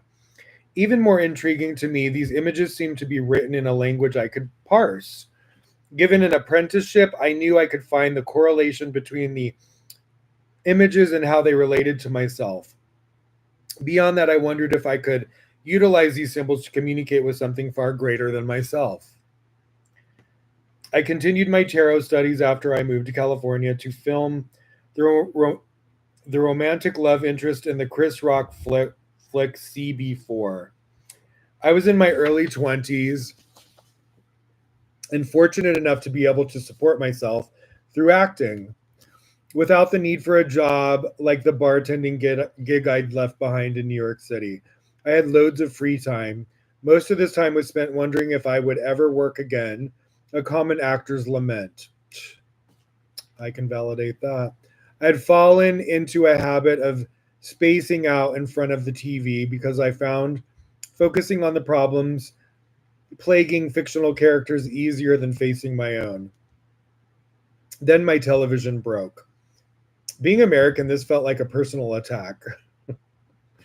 And then a quiet voice that sounded like a rustle of falling leaves advised me to skip fixing it and develop other lesser used muscles, mainly my intuition. I immersed myself in deep tarot studies to stave off a worry that a lack of auditions might kick off a bout of dreaded artistic malaise.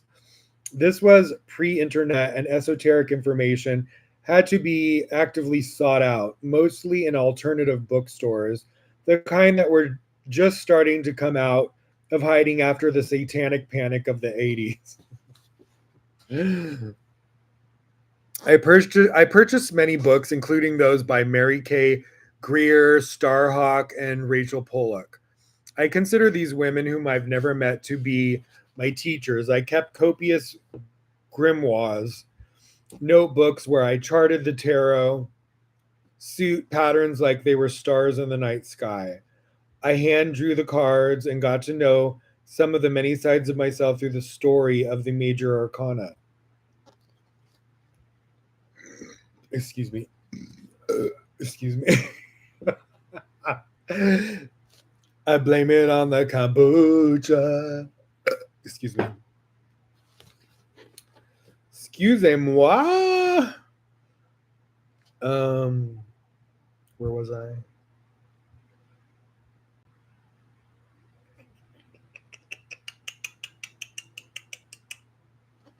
Okay, all of this began to ignite my own magic and amp up my psychic vibration in the world.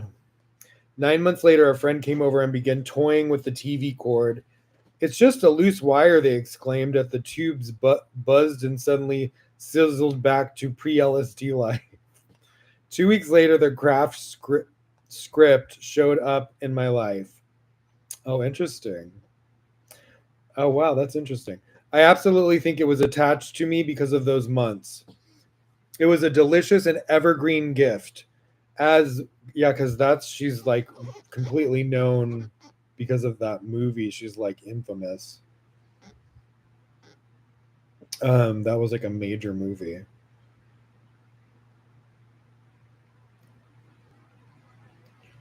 Um, it was delicious. It was a delicious and evergreen gift, as well as a concrete lesson from Saturn, Jupiter, Spirit, and the universe for my diligence. Oh, that's really inspiring to hear this right now.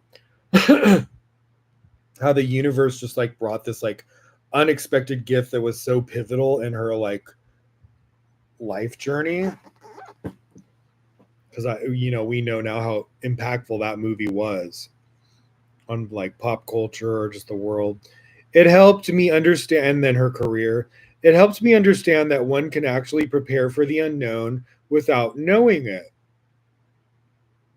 It also solidified tarot's applicable and practical benefits in my life.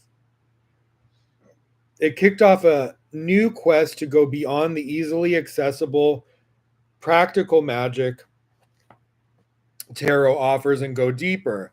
It was time to dive into the abyss, to get into root and bone magic, touch the things that dwell above and below. I remain in the scholarship of tarot even as I type these words. The grand love affair with tarot would eventually evolve into True Heart Intuitive Tarot, my book and deck set. Oh, I didn't know she had a book and deck set. Shut up. I want it. Cool. So she has her own. It's called True Heart Intuitive Tarot, my book and deck set. Awesome. I didn't know that. While preparing for my book launch, I did a day of tarot reading in Salem, Massachusetts. Oh my God, who knew all this? How did I never hear about this? This is when and where one blustery Samhain adjacent day, I had my first fateful encounter with the magic that is Matt Aron, the author of this book. Equal parts enigmatic and charismatic. He's the kind of cultivated spirit you don't often encounter out in the wild. In person, Matt sports an extraordinarily clear and expansive energy field. I know this because I felt Matt before I ever physically saw Matt. People kind of say that about me too. I was and hence I was like excited to find like, a queer author. That's why I was really excited as well to read his book. Um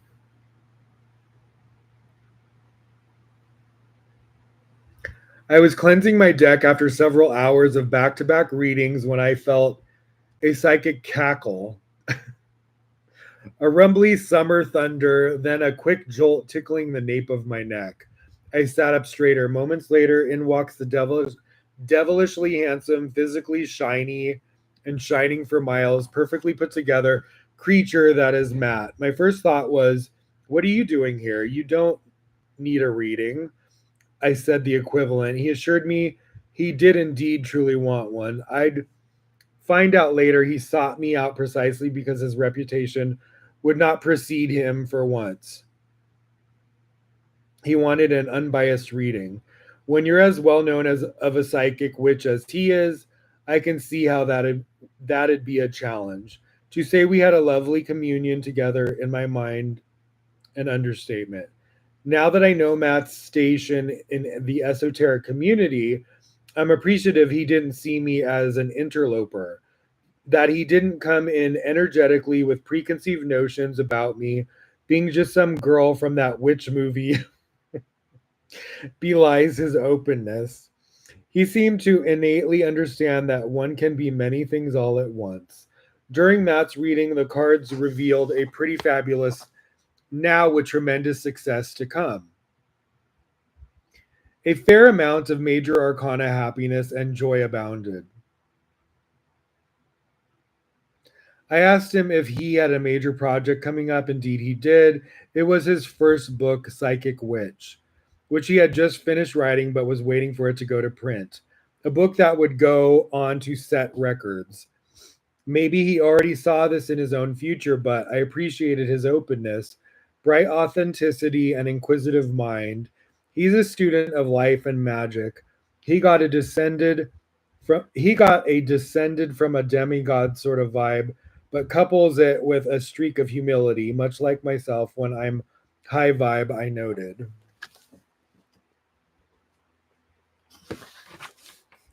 So there's just one more page and a little paragraph of her forward, and then we're finished with her forward. If you're familiar with Matt's past best-selling work, Psychic Witch and Mastering Magic, you know he's astounding. He's an astounding font of esoteric and magical knowledge. He's a sage teacher who is equally compelling as a writer. And in this latest book, The Psychic Art of Tarot, Matt has pulled from a lifetime of magic and psychic practice. He is really like mind-blowingly intelligent. When I was looking and when I listened to the podcast and just like you're like, okay. And then looking at kind of like overseeing this like book, just flipping through it, I'm like, he's really very, very, very smart. And once I just glanced through the book like that, I was like, oh yeah, I definitely he knows like a lot about a lot of subjects that I'm very curious about developing. Um, so he's a sage teacher who is equally compelling as a writer. In this latest book, The Psychic Art of Tarot, Matt has pulled from a lifetime of magic and psychic practice. It's clear he understands and profoundly values tarot's place in the pantheon of esoteric paraphernalia and as a convenient tool for psychic activation. Rather than some who position themselves in their ego as the gatekeeper, cannot stand gatekeepers, by the way, of all things mystical. Matt is as much a keeper of the flame as he is an ardent passer of the magical torch to as many as are willing to listen. This makes him even more charming, and his wit shines. It's clear to me that for Matt, being a facilitator and advocate for others in their journey fuels and magnifies his own magic. I am forever grateful that Matt Aaron welcomes and invites all, including myself, to unlock the magic within. If you're willing to get clear with yourself, something tarot is tailor made for. I can think of no better companion and champion than Matt. Under the tutelage of a teacher like Matt, the tutelage. I have to look that one up. Is that like tutor? Tarot for exploring and harnessing your inner depths for intuitive and psychic insights can be smoothly incorporated into an existing practice. Tarot has a knack for offering incisive insights fairly quickly with regular practice. Matt's approach invites us to navigate through the cards to the spaces where our most potent inner wisdom is hidden, waiting to be unlocked. The challenge of plumbing the depths of our own psyche is a recurring theme in both tarot and the Fool's Journey. Luckily, Matt knows how to lean in with insight and compassion when it comes to rooting around in the self. He urges us to bring forward our deepest magic, the kind that is unique to each person. Oh, my neck. Oh, yeah, it feels good. Oh, yeah, daddy. Whether you are looking to connect with yourself, the collective, unconscious, or travel far beyond, Matt has you covered. If you are looking to step up or into your magical practice, look no further for a learned, knowledgeable, encouraging, dedicated, and compassionate guide. Like his other books, Matt's work remain layered, dense, and deeply substantive, while still remaining accessible to all. To create as comprehensive a tarot compendium and guide to psychic activation as Matt has means his work is surely destined to reside among the modern classics in the field. His breadth of knowledge and his innate and learned abilities are second only to his preternatural ability to connect with and champion the awakening of magic and psychicism in others. Matt does not simply write words on a page for you to ingest. He infuses his books with his energetic life force and his elemental magic. This book is a perfect example of just that. Rachel True. Wow, that was really nice. That was really a sweet forward. That was amazing. I bet he really loved that when he read that for the first time. That was like very moving. Oh yeah, my neck. So okay, we're only like an hour and 50 minutes in, so we got a ways to go, people. I don't go less than 3 hours.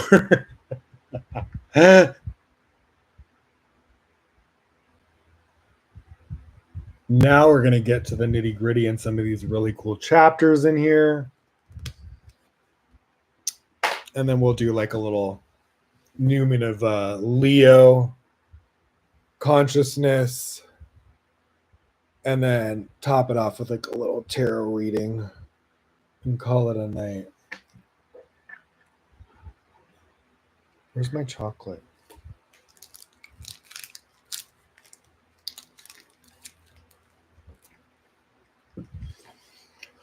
Okay. Let's pick a chapter.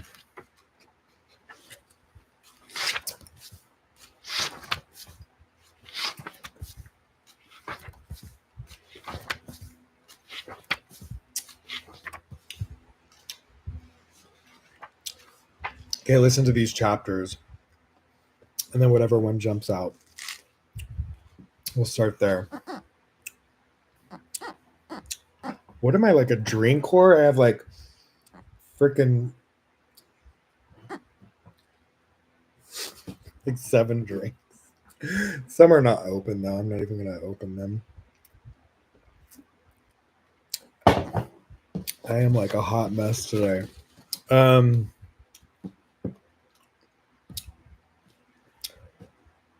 Contents. Introduction. The Psychic Art of Tarot. Chapter 1. Divination, Divinity, and You. Chapter 2. Energetic Foundations. Chapter 3. Contemplation and Meditation. Chapter 4. Intuitive Tarot. Chapter 5. Getting Out of Your Own Way. Chapter 6. The Inner Planes and Inner Tarot Temple. Excuse me, the Inner Planes and Internal Tarot Temple. It's like the dairy. I don't eat a lot of dairy. When I do, I'm like, eh.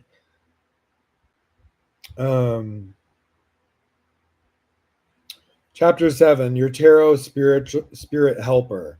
Chapter 8, Psychic Tarot. Chapter 9, Tarot and Mediumship. Chapter 10, Diving Deep into Psychic Tarot Theory. Then there's exercises and techniques. Triple Souls Pledge to Self. 2. Tarot card analysis through energy, essence, and information. 3. Triple Soul Insight Spread. 4. Calming Relaxation Technique. 5. Entering the Alpha State. 6. The Balanced Pillars of Wisdom. 7. Wells of Power Evaluation Spread. 8. High Priestess Grounding. Burp. Excuse me. 9. Temperance Energy Flow. 10. Heart Centering. Come on, baby, burp. 11. Lunar Armor. 12. Pre-reading evocation. 13. Energy cleansing and charging your cards. Ooh, I want to read that one because I just got a deck, so I'm curious how to charge the cards. What better night to charge my cards than on the new moon of Leo? So we're going to read that chapter. Energy cleansing and charging your cards. So we'll go back to that, but I'm just going to read you all the chapters. So if you're interested in this book, you know, you can see all the great subjects he teaches in here. 14. Awakening your hand centers. 15. Feeling the energy to know when to stop shuffling. See, I was just talking about that, I think, on the last episode.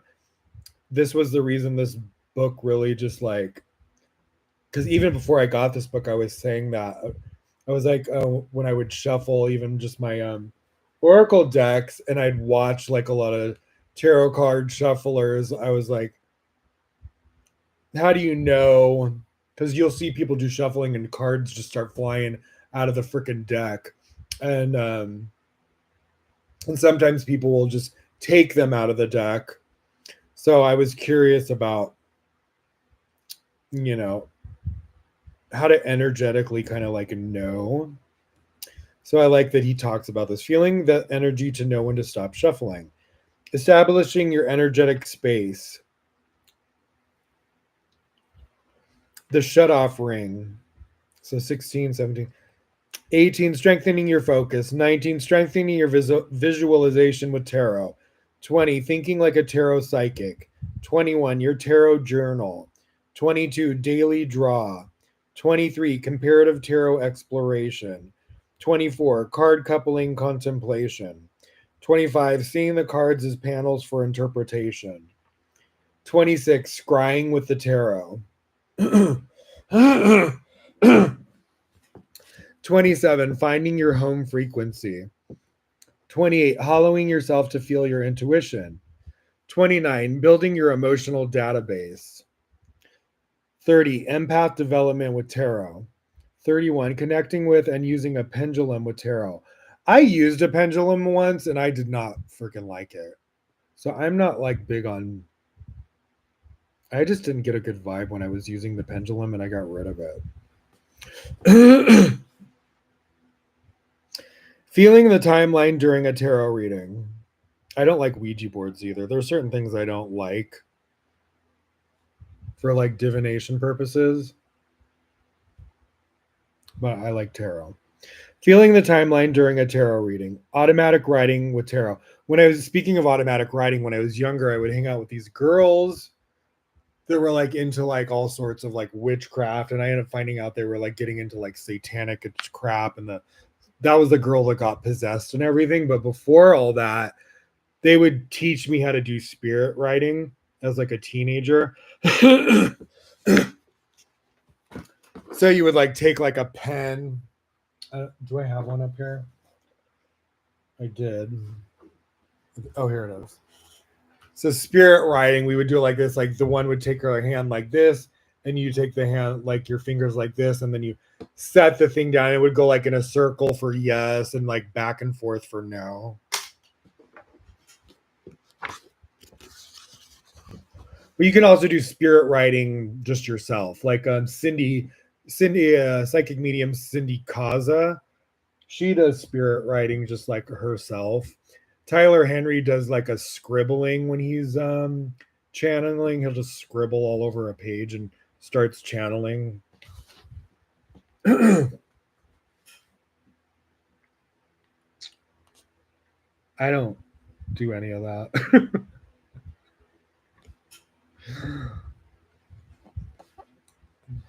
But I guess I'm gonna learn about it a little bit more from Matt Aron. Automatic writing with tarot, tarot voice reflection, psychic affirmation card draw, oracle clarifiers, journaling in your internal tarot temple, the Chamber of Pentacles, the Chamber of Swords, the Chamber of Wands, the Chamber of Cups, the Chamber of Major Arcana, directly exploring a card, internal temple spread, exploring the wisdom of the chambers, meeting your tarot spirit guide, working with your tarot spirit guide, feather flight spirit guide tarot spread, understanding your tarot birth card, understanding your year card. Interesting, I never heard of that. Dream incubation with your tarot spirit guide, drawing the right corinths.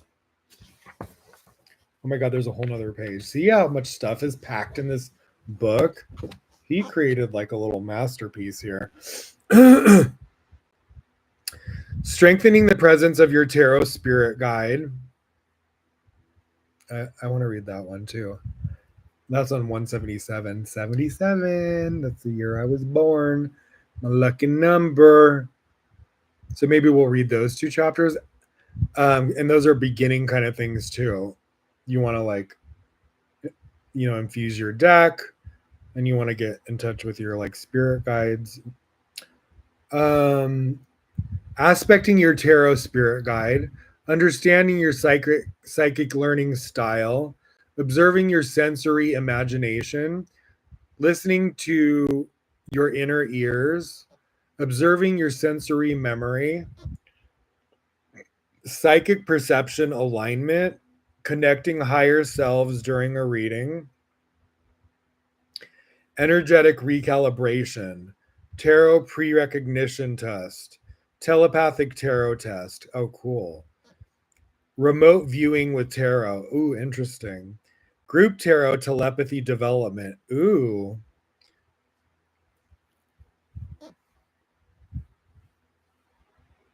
I can't wait till I live with my man so we can like experiment with all these things.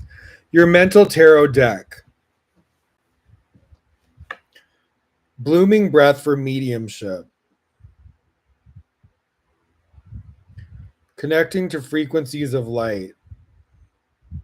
Seeing the aura. Oh, cool. Verifying how a spirit passed. Interesting.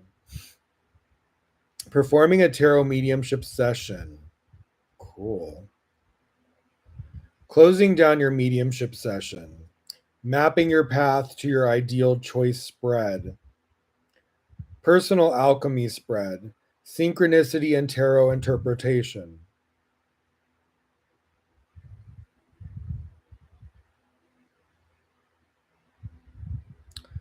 Meeting HRU. Who's that? The Evo. Let's see who that is. The Evocation Prayer to HRU. Who is that? HRU's Library of Thoth's Tarot Mysteries. Let's see who that is.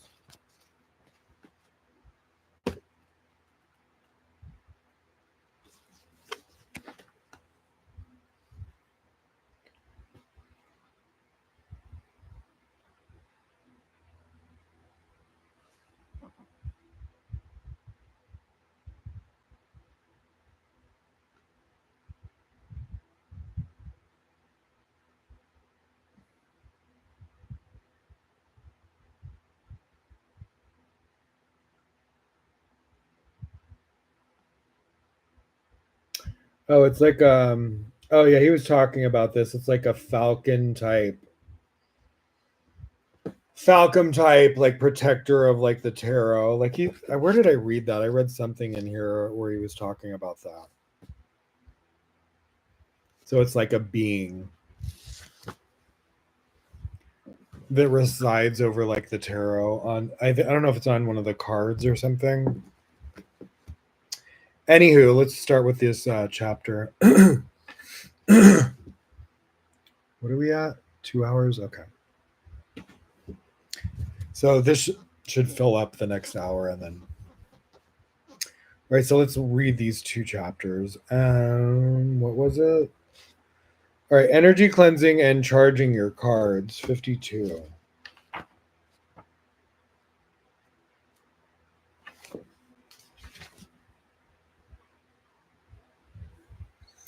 Here's my go-to technique for cleansing and energizing my tarot cards. All you need is your tarot deck. You won't need any additional items. Find a spot where you won't be bothered or distracted. Get comfy and sit in a chair and sit cross-legged on the floor. Start by taking some deep breaths to let go of any stress or tension. Allow your thoughts to settle down as you focus on your breath. Imagine the moon, its silver light shining down upon you. Visualize the moon's energy flowing down into your body, cleansing and purifying your energy. Allow the silver light to fill you up and flow.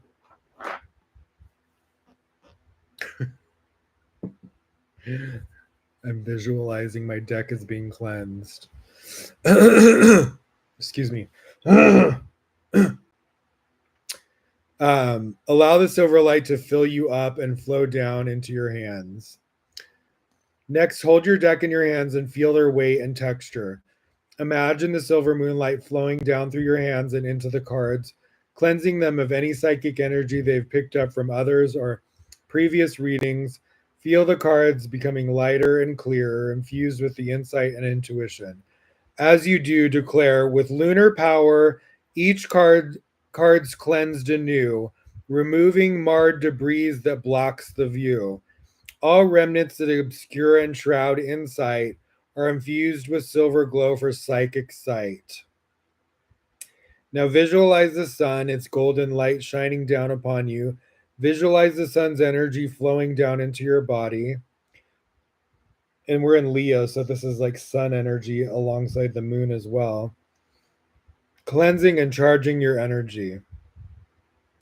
Allow the golden light to fill you up and flow down into your hands. Once again, hold your tarot card in your hands and feel their weight and texture. Imagine the golden sunlight flowing down through your hands and into the cards, cleansing them of any unbalanced or stagnant energy. Feel the cards becoming energized and full of power, charged with accuracy and precision. As you do, declare, with solar power,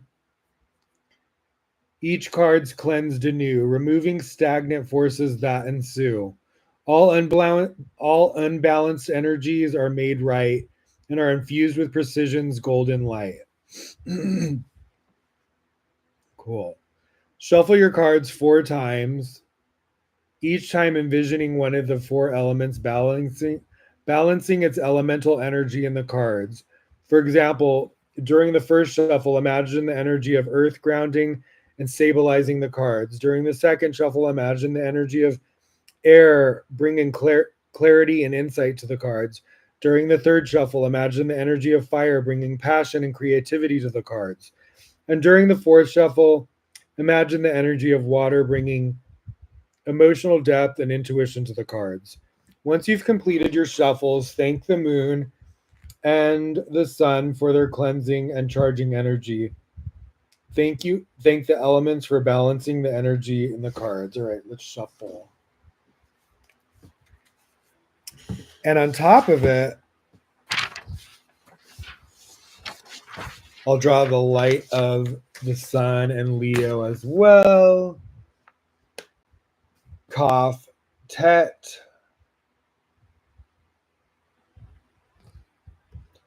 Energy of Leo and the sun. Cough, Tet. I'm going to shuffle the energy. And also the tetragrammaton for Leo is a powerful energy we can meditate on too, to cleanse any negative energy off the cards as well. Hey, Vav, Yud, Hey. So you'd read it from right to left, even though it looks backwards on the computer.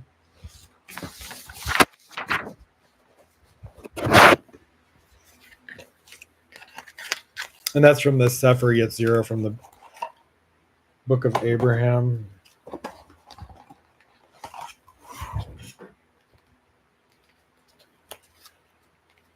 Wait, where are the cards backwards? My bad. Okay.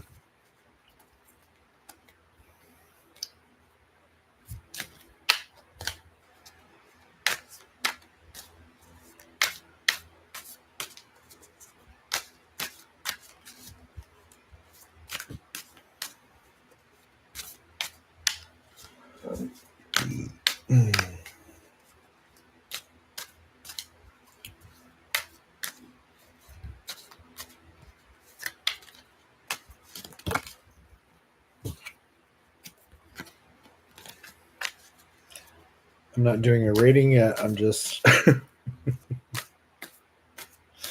cleansing the energy of the cards. Kaftet.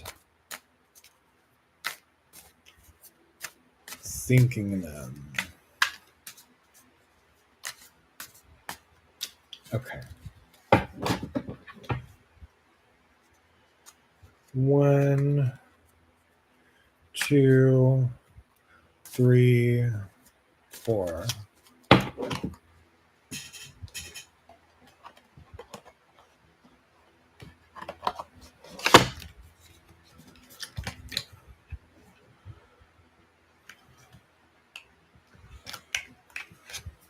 Okay.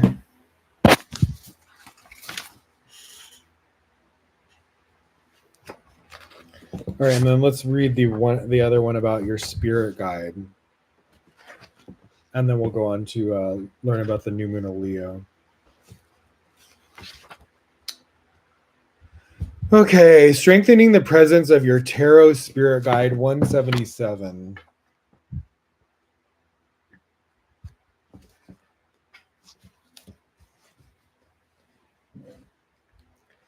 This is something I've been wanting to learn more of, is just like connecting with like spirit guides. The presence of your tarot spirit guide is a personal experience. This exercise aims to strengthen your concentration with them through imagination, visualization, and intention. The more you engage in this practice, the more integrated their thought form may become, providing you with guidance and comfort on your spiritual journey. Begin your day with a calming meditation. Visualize your tarot spirit guide appearing beside you, radiating a comforting and supportive energy. Set the intention to carry their presence with you throughout the day.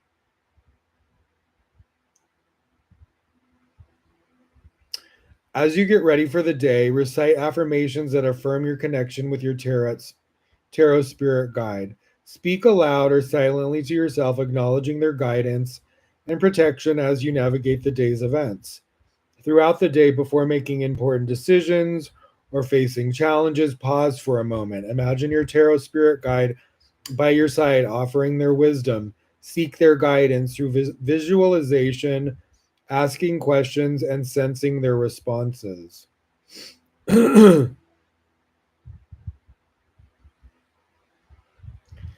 When stress or anxiety arises, close your eyes briefly and imagine your tarot spirit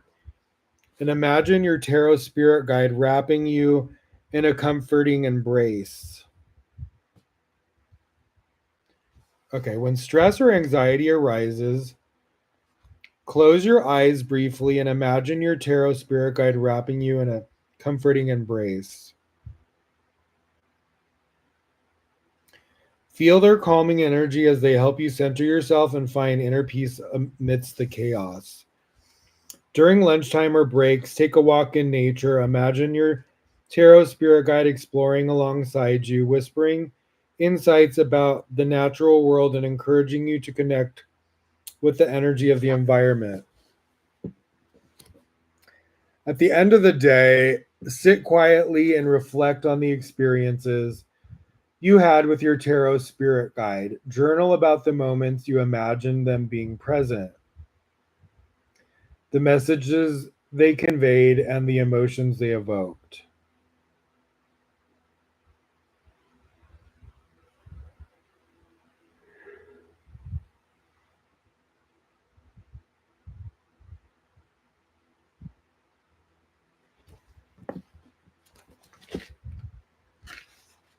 Seven, close the day with a gratitude meditation, expressing thanks to your tarot spirit guide for their constant support and presence.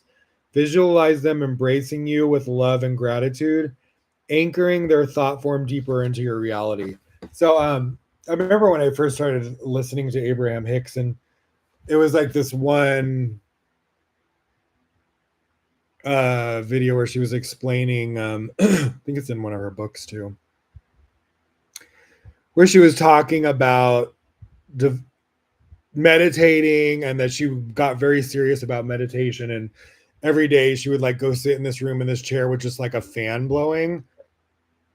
So sometimes a little background noise just helps you with meditation. Like even when I sleep, I need like a fan blowing. I can't sleep with just like dead silence, but I can't sleep with a lot of noise either. So I'll either have like Insight Timer app on with like, like um music that's like infused with different like sleep inducing frequencies or whatnot. And or like I have to have like a fan blowing, just and not just necessarily for the cooling effect, but just for the sound. And it does help with like meditation, just like a low grade sort of humming or sound of something. um but she was also saying how, so she would sit there for like an hour or whatever it was, hour or two. I don't know how long she was doing it in the beginning. She would increase the time as she got going. And that for a while it was just kind of like nothing, nothing, nothing.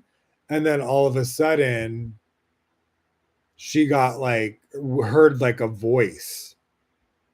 And that's how she became realized that her spirit guide was, because her name's Esther Hicks, and she's channeling her spirit guide Abraham. So that's how that happened, is that she would meditate for like, certain amounts of time, like serious meditation, like sitting there in like meditation for like an hour. I don't know the exact time, but it was like, let's say an hour. But yeah, that's where she got started by being consistent with it. Every day she got like in contact with her spirit guide and then heard the name like whispered to her or whatever, like in her consciousness.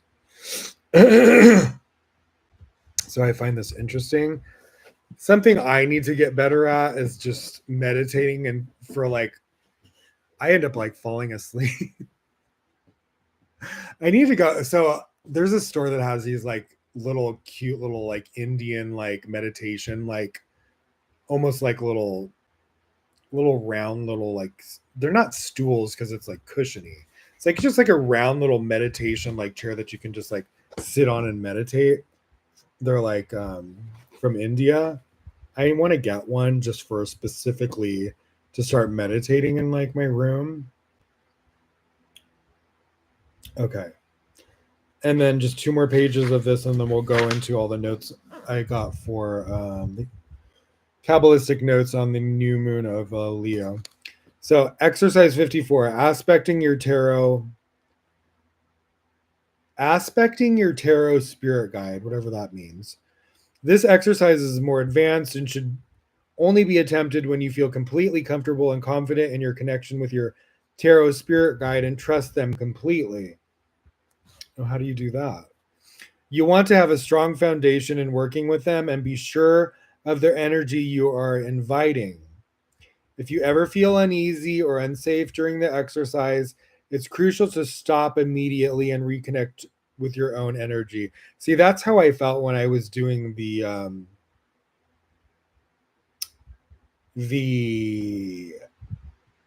pendulum. I didn't feel like I trusted the energy that was coming through it.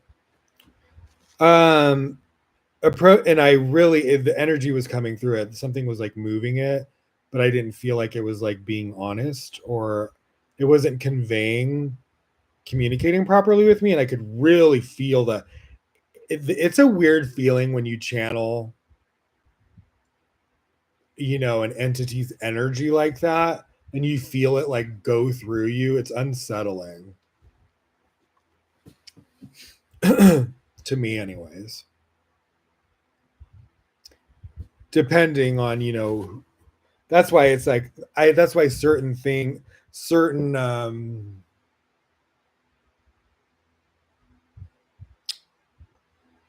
divination tools I'm like kind of like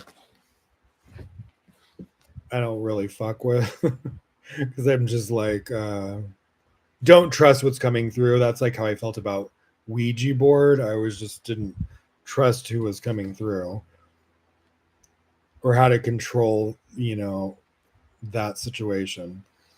Especially being young and playing it with people who didn't know what they were doing either. Okay, so yeah, if you ever feel uneasy or unsafe during the exercise, it's crucial to stop immediately and reconnect with your own energy. Approach this practice with respect and a willingness to learn and grow on your spiritual journey.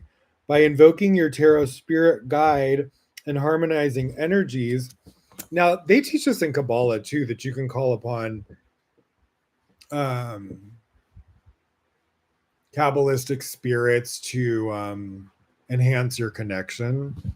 So this is not like a far-fetched thing,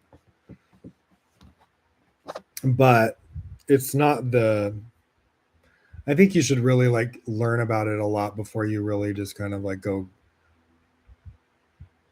wild trying to do it. Like learn about it a lot more and see the pros and cons and how it all works, and maybe speak with somebody who's experienced at it. So, especially if you're invoking any sort of energy in you. Um, so, by invoking your tarot spirit guide and harmonizing energies, you can fortify your bond with your spiritual ally, fostering a deep partnership in your metaphysical path. During the exercise, you'll be inviting your tarot spirit guide. Wondering what my man thinks about this. During the exercise, you'll be inviting your tarot spirit guide to overlight you, where you blend your energies with theirs and imagine seeing through the eyes and feeling through the body of your spirit guide, which can grant you a different perspective and heightened intuitive abilities. You're essentially wearing them as an energetic mask or suit. That's interesting. This could be considered a form of aspecting,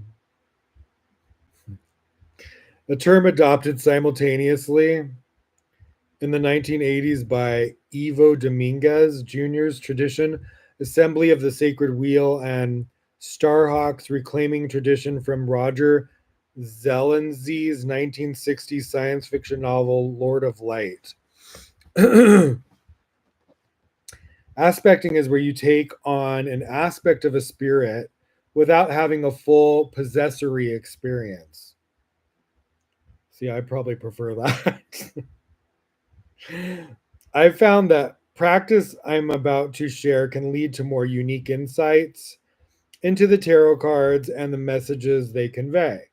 You'll interpret the tarot cards from your spirit guide's perspective, offering fresh insights, symbolic meanings, and alternative interpretations, ultimately leading to a more comprehensive understanding of your reading.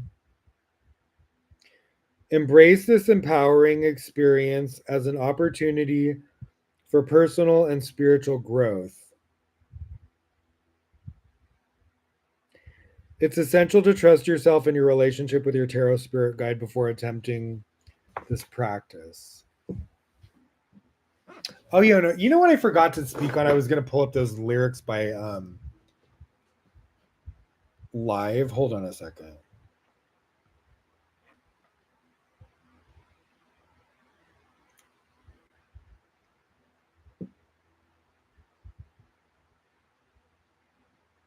Oh yeah, the greatest of teachers won't hesitate to leave you there by yourself, chained to fate. Um, I had Kabbalistic teachers do like messed up shit like that to me before, or just people in general. Um, and honestly, I think that's like really like cruel. I don't think that's like a really good teacher to do shit like that to somebody. But I forgot to that I was gonna pull up that lyric, and I was saying like in relationship or parenting or any sort of thing where you're like nurturing or mentoring a family member, a loved one, a a soulmate, you know, I don't think, I think there's a level of like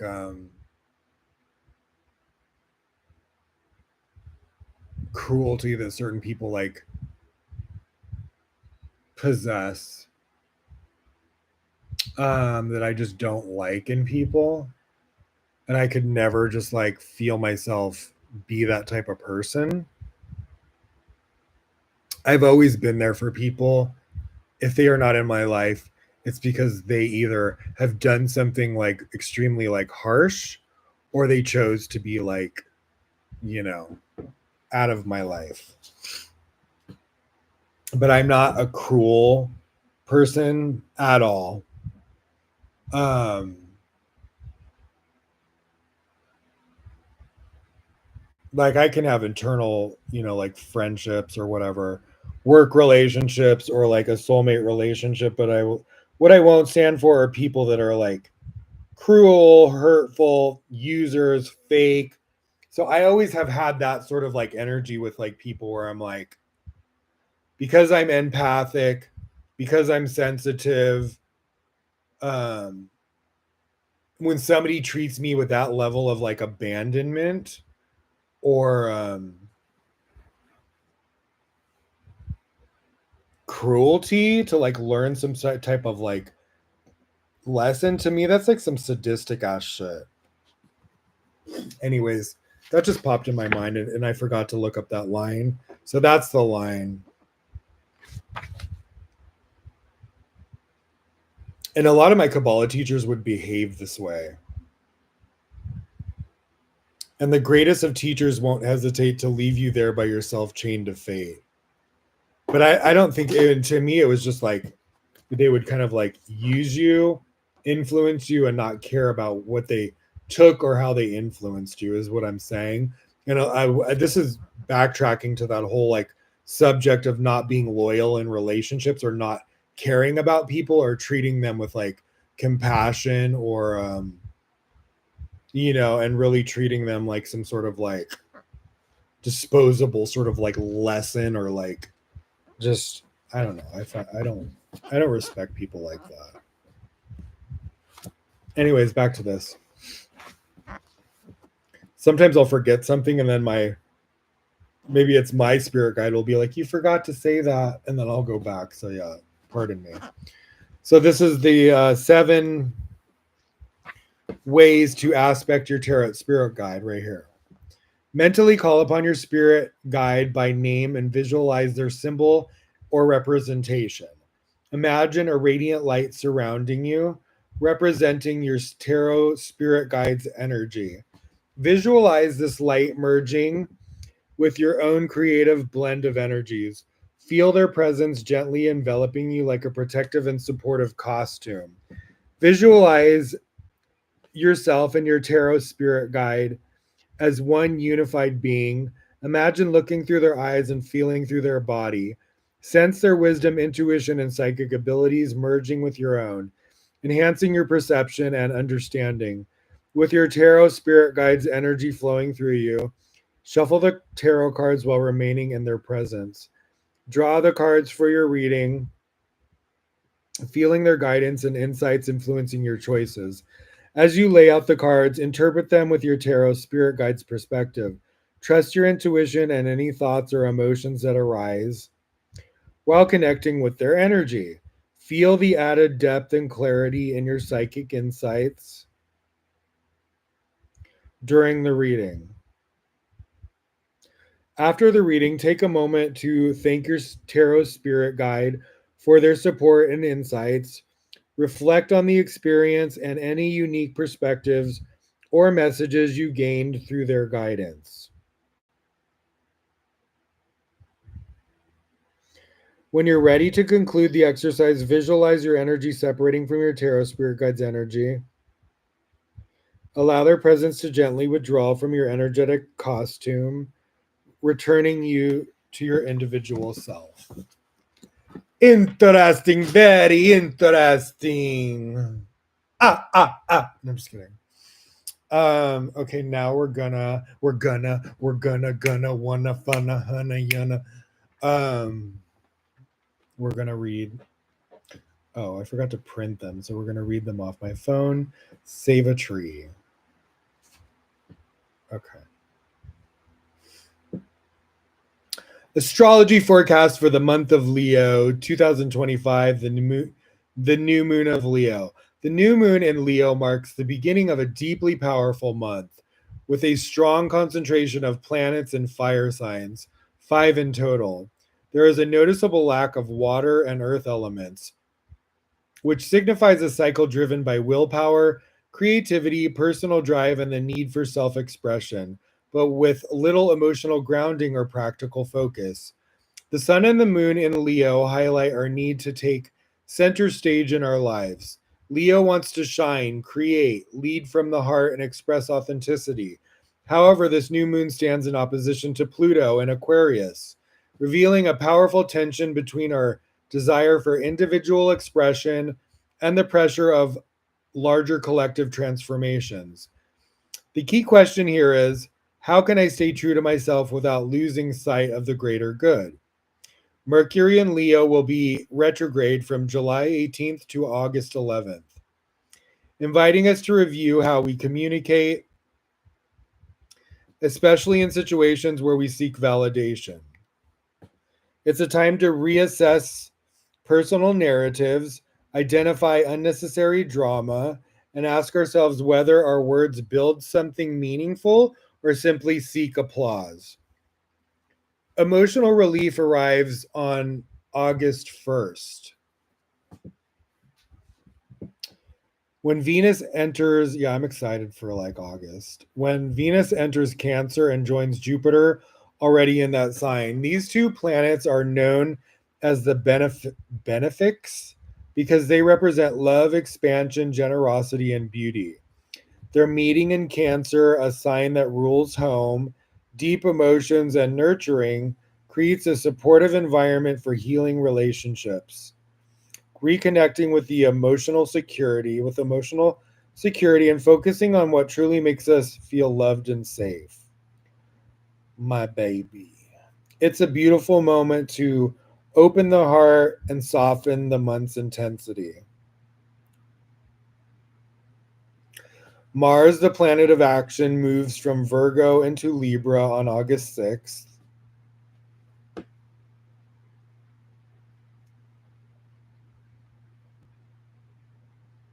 Okay. We shift from acting with precision and criticism to seeking harmony in our efforts. Mars and Libra can hesitate, avoid conflict, or overcompensate to please others. In a month so fueled by fire, this transit may challenge us to balance personal desires with cooperation and fairness. Saturn in Aries retrograde, Jupiter in Cancer, Uranus in Gemini, Neptune in Aries, and Pluto in Aquarius paint a sky of dynamic, ongoing change. A harmonious trine between Uranus and Pluto opens the door to unexpected structural shifts, especially in the realms of ideas, technology, and collective awareness. However, Pluto's opposition to the new moon suggests that these changes won't come without inner resistance or the need to break away from outdated patterns. With the South Node in Virgo and the North Node in Pisces, the spiritual lesson this month is to let go of control, perfectionism, and judgment, and embrace faith, inspiration, and the unseen. The lack of earth and water in the sky presents a risk. Acting impulsively, making rash decisions, or disconnecting emotionally from our actions. This is a month in which we can dare to shine, that we can dare to shine. Just do it with humility.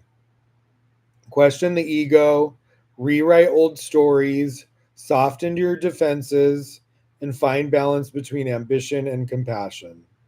That's great advice. Without emotional or practical grounding, fire can burn rather than transform.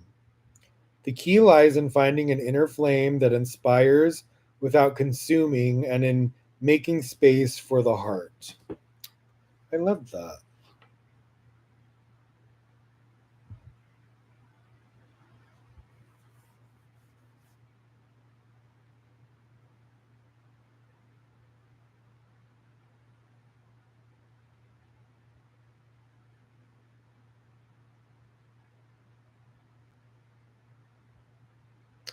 Okay.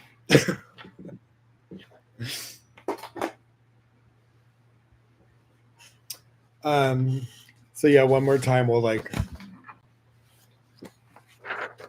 call in the energy of Leo. Cough, Tet.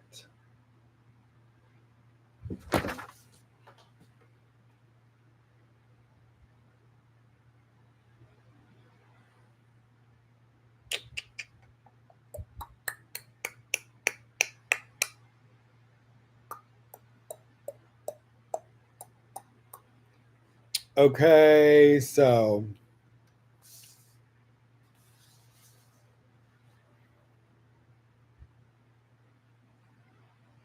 okay. So it's also referred to as the month of Av, Leo. And so Kaf is the letter that created the sun from the Sefer Yetzirah. And then Tet is for the sign of Leo. So Kaf is the sun, Tet is the sign of Leo. So you can just meditate on that for a second. Envision the light from the letters entering your eyes. Take some deep breaths and breathe in the light from the upper worlds and exhale any negative energy.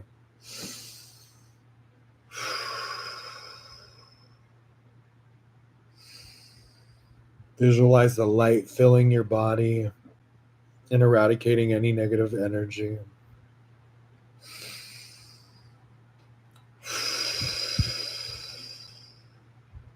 Cough, Tet.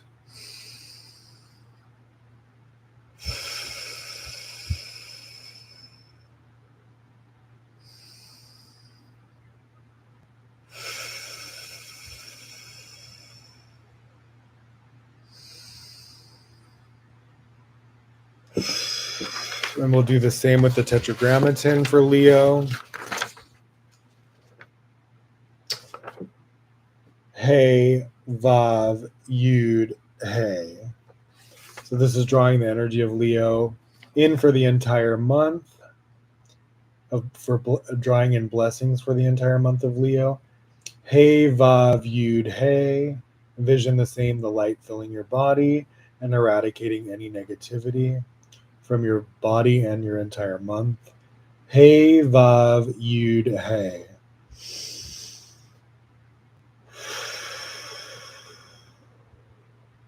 Breathe in, and then hold it for a few seconds, and then breathe out slowly.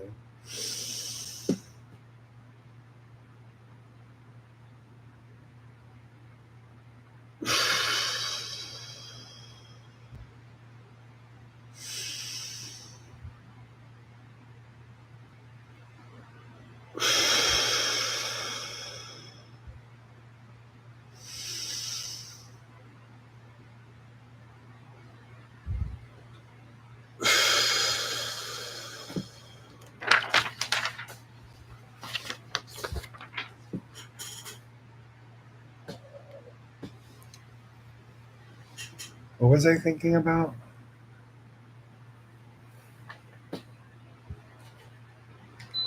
Just thinking about something. What was it? I'll light a little sage.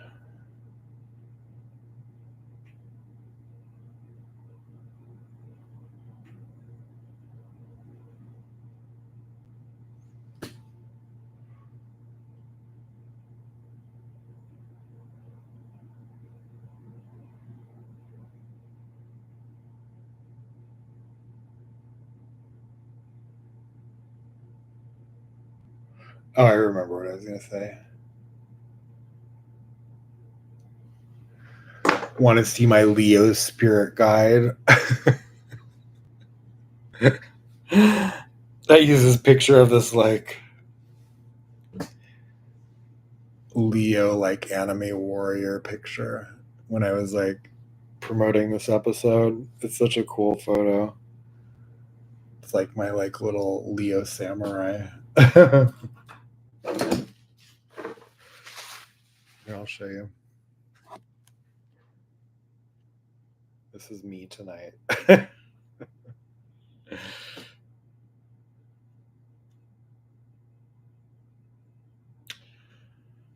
Where is it? Isn't this cool? Like, this is my spirit guide for tonight. Do we look like each other? This is me. I'm gonna come fuck you up. No, I'm just kidding. I'm just kidding. Isn't that badass though? Look how dope that is. I love that. I want like a poster of this or like a painting. Legit.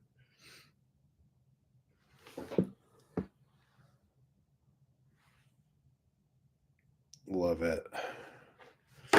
All right, so let's do a little tarot reading and then we're gonna call it a night.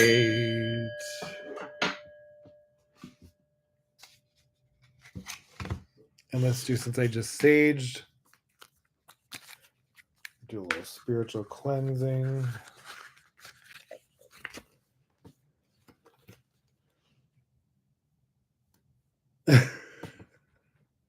Mem, Vav, Mem. Spiritual cleansing, 72 names of God.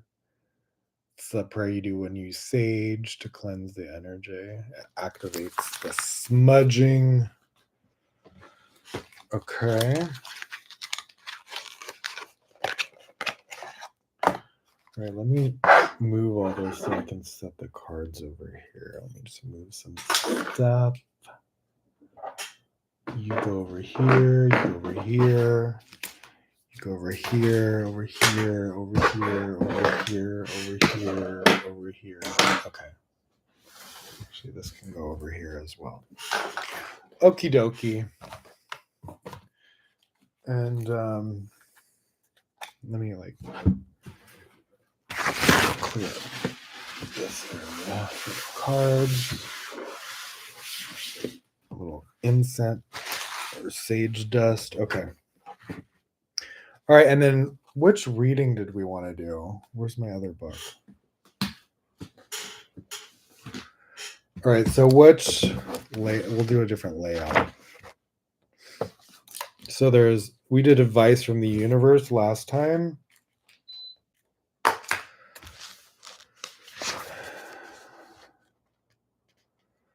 So there's past, present, future. That's my booze favorite. Mind, body, spirit.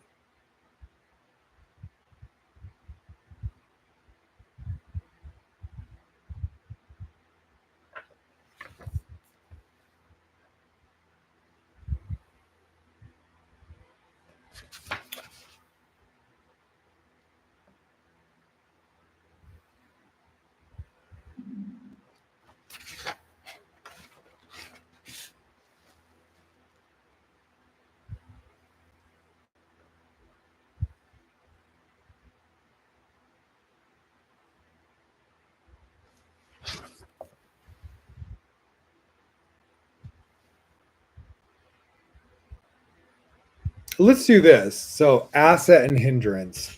So it's a 2-card spread. And so your asset is a natural gift or ability you possess.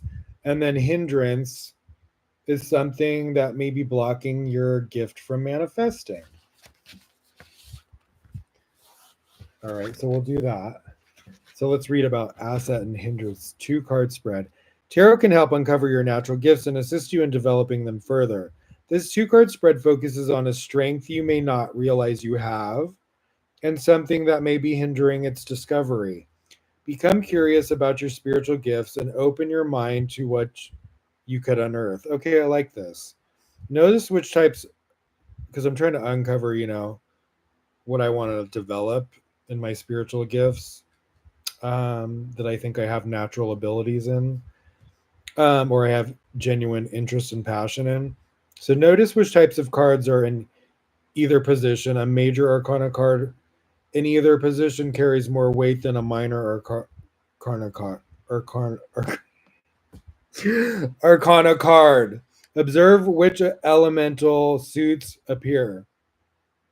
If there are swords, cups, pentacles, or wands in both card positions, when more than one card of any particular element appears, it can point to any type of energy dominating your spread.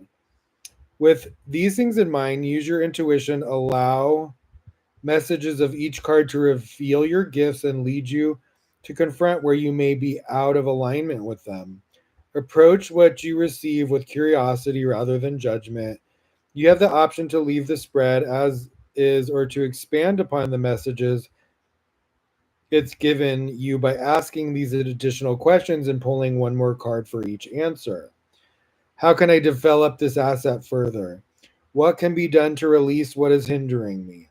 How can I integrate my gifts into my current lifestyle? Oh, that's cool. Okay, so let's do this. Let's do this. Okay. I don't want to put this on the keyboard and be like setting off some sort of freaking booby trap. No, I'm just kidding. Okay. You so crazy, David. All right. What do you got for my asset or hindrance? Spirit, what do I need to develop? And what could be causing blockage for me to develop this spiritual gift? Okay, this card's definitely wanting to come out.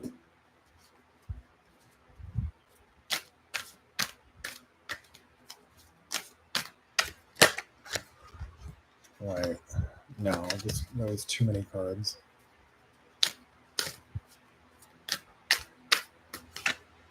Okay. Okay. Okay.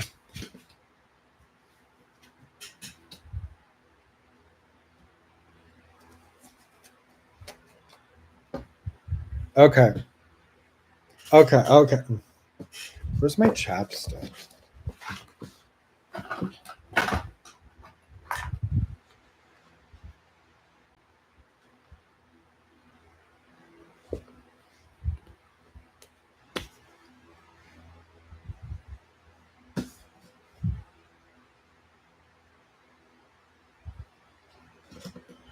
Okay, so I got 6 of swords, it looks like, and he's like, it's upright. So this is asset. So it's like me rowing a boat. It looks like there's like a person, 2 people.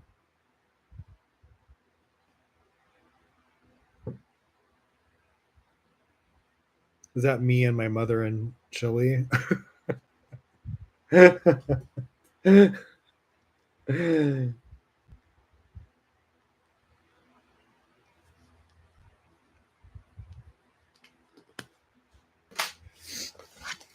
my my puppy and my mom, and then me rowing the boat. Okay. So asset, a natural gift or ability you possess. Let's go to swords. Where's the freaking swords? All right, and this is 6 of swords. Upright key meanings moving forward, embarking on a healing journey. Okay, yeah. That's what's happening. Numerology, balance, harmony. Okay. So that is an asset, yes. 6 of swords, moving forward means finding peace in the present while maintaining hope for the future. Okay, where's my bookmark?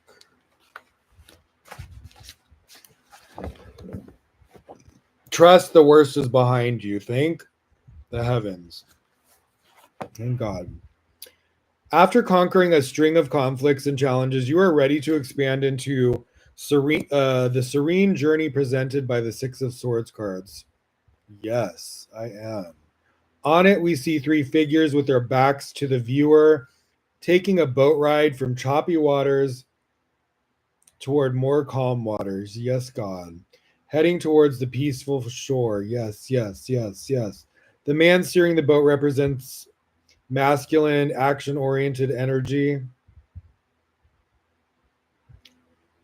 Or it could be my man.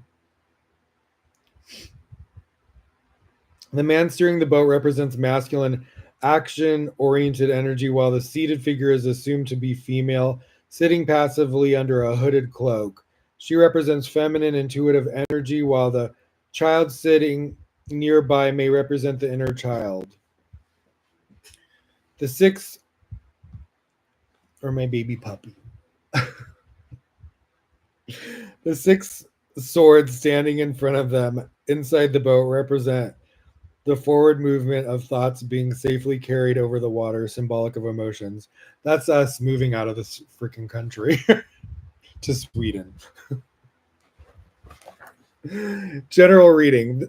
The 6 of Swords offers a welcome reprieve from conflict, asking you to guide yourself toward release, both mentally and emotionally. This card can be interpreted literally or figuratively.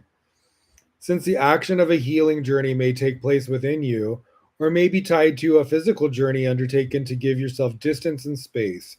If this card does signal travel, the trip you take will be beneficial for you and an important element of your healing journey. Love and romance. You may be moving on from a relationship or a rough patch within a relationship. Definitely moved through a rough patch into like huge blossoming is where we're at right now. So we had a little stupid bump, which is kind of like dumb, really was, and now we've got to like a really good energy. I'm like very happy right now, and I'm getting over not dragging my past trauma into this beautiful relationship. I refuse to allow that to happen. And now it's really just hit home how blessed I am.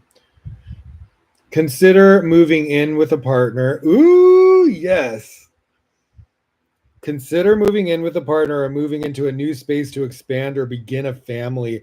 Better times are ahead for everyone. Ooh, this is a good ass card.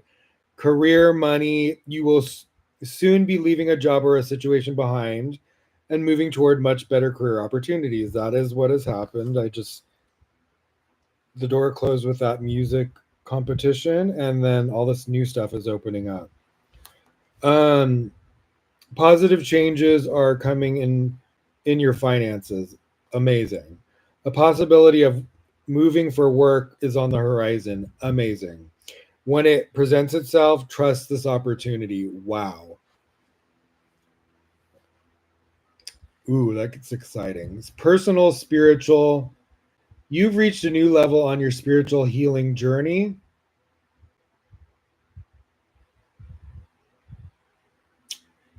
And you are now moving into a period of peace after much struggle. Wow, this is so good. So happy with this reading.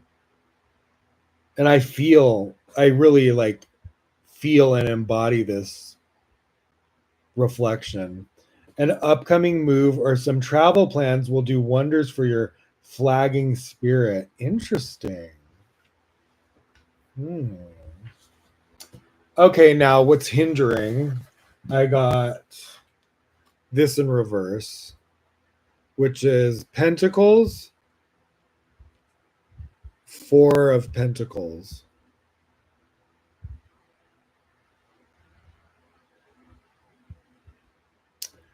All right, let's read the Four of Pentacles. This is supposedly what's hindering me. Hindrance, something that may be blocking your gift from manifesting. Okay.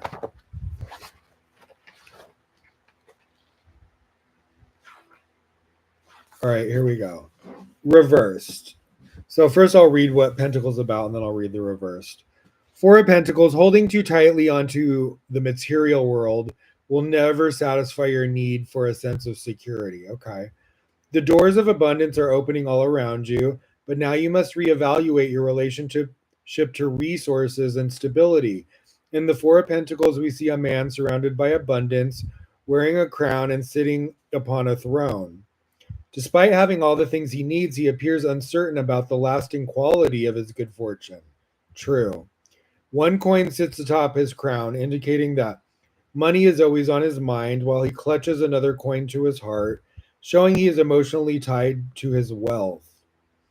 Finally, the remaining two coins are under his feet, showing us that his sense of stability is directly tied to how much wealth he has. Well, duh, look what I've been through. With so much emphasis on needing to see the physical manifestation of stability, there is very little room to create the more abundance through the generosity and opening of the unlimited creative powers of the universe. Okay, I get what you're saying. So, reversed. The reverse Four of Pentacles can show that you've been focusing too much on the material side of life.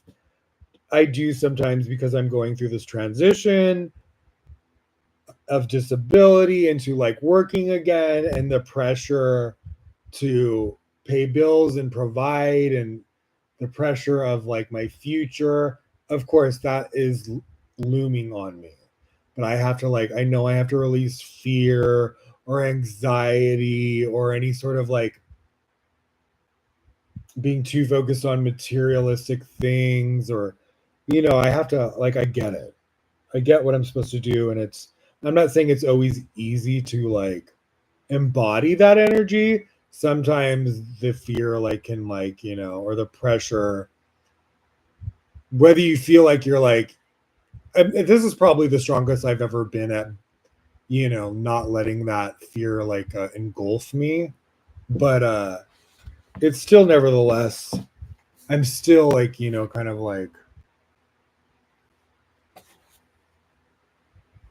I'm still acknowledging that transition is uncomfortable. We'll just say that. sometimes leaps of faith and like things coming down to the wire, or like not seeing certain manifestations till like the last minute, or things when they happen like that. I think for anyone it can be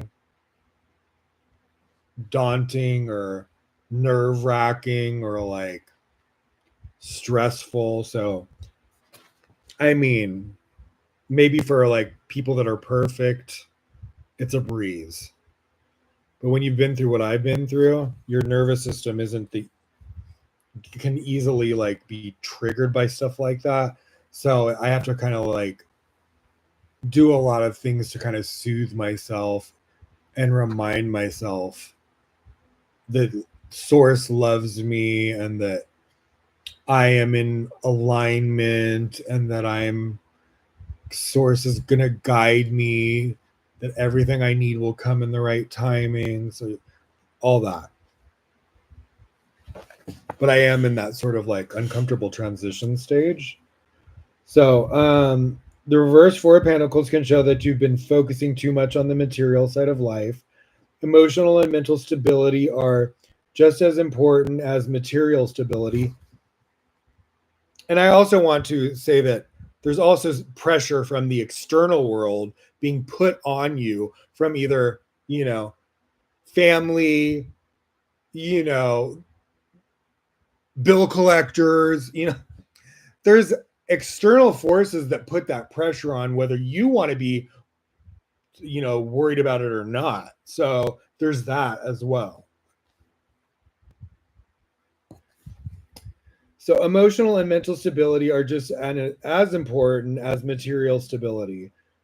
Though you won't see the tangible results in your bank account, emotional and mental stability are just as important as material stability.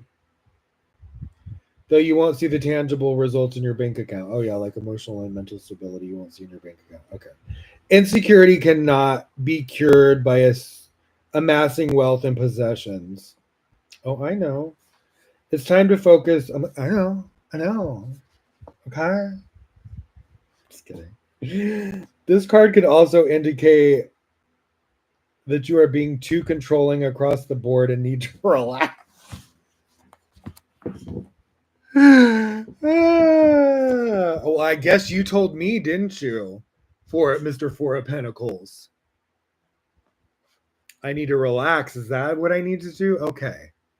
Well, I will. Does that make you happy? Listen to your intuition. What does your gut tell you to do to guide yourself back into balance?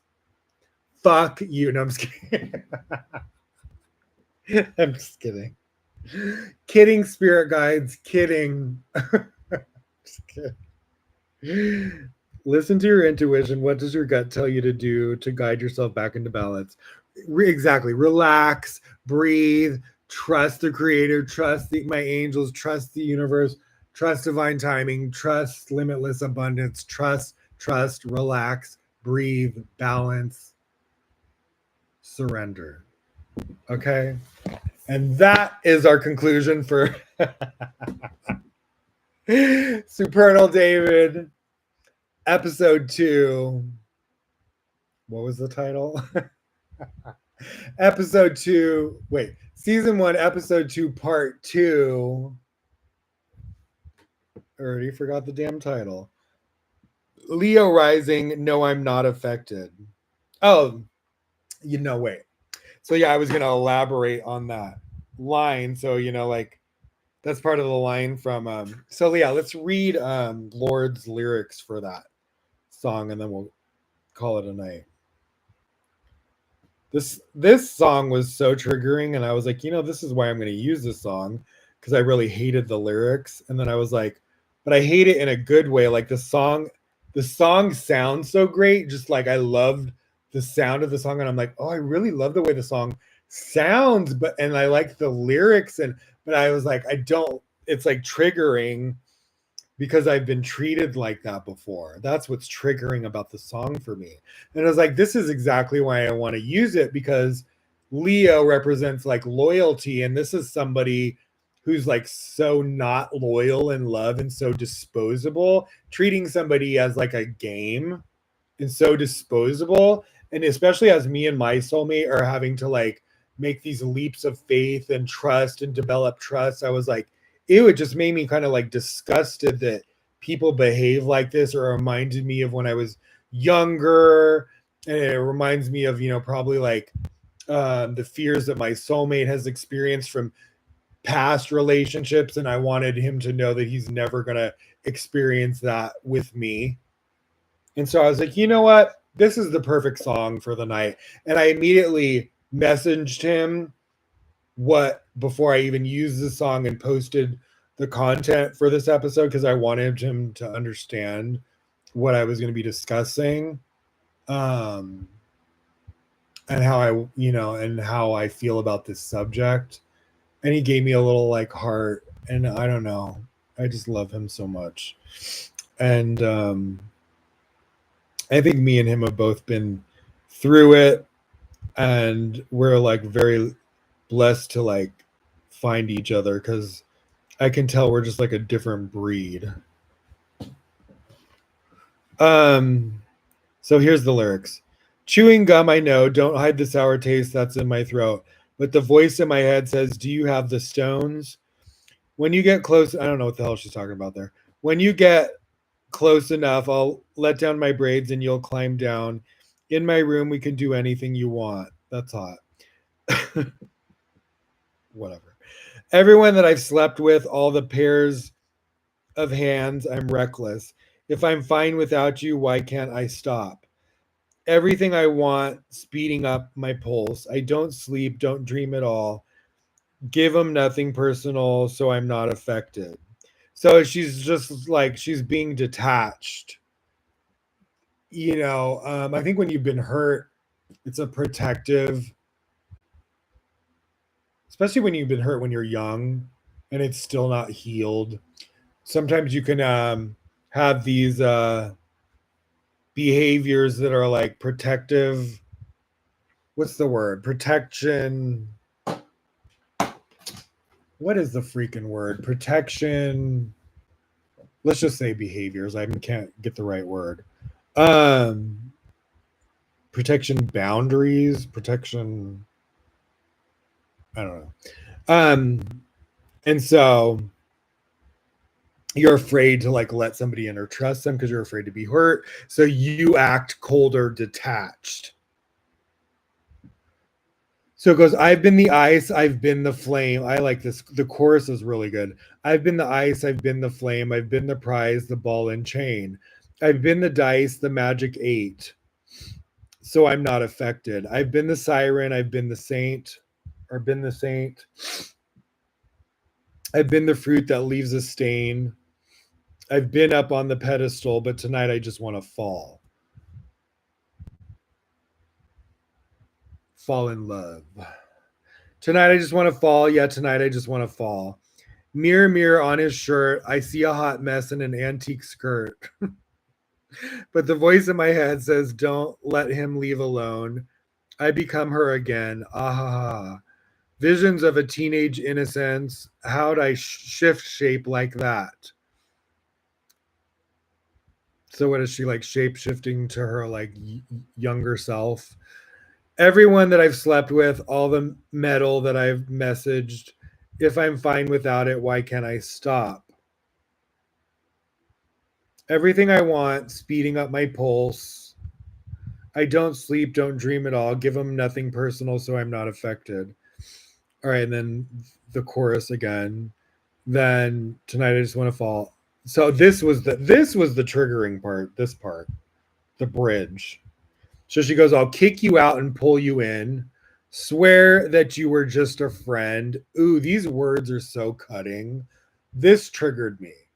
This reminded me like of in my 20s and how certain guys I would dated would like play these fucked up games and use you, get you intimately, then abandon you or make like you like make like promises to move in together or this or that, and then in one hot second of an argument, and like it's all destroyed, and your life is fucking, and your credits ruined, and just like you're in like fucking shambles and distress.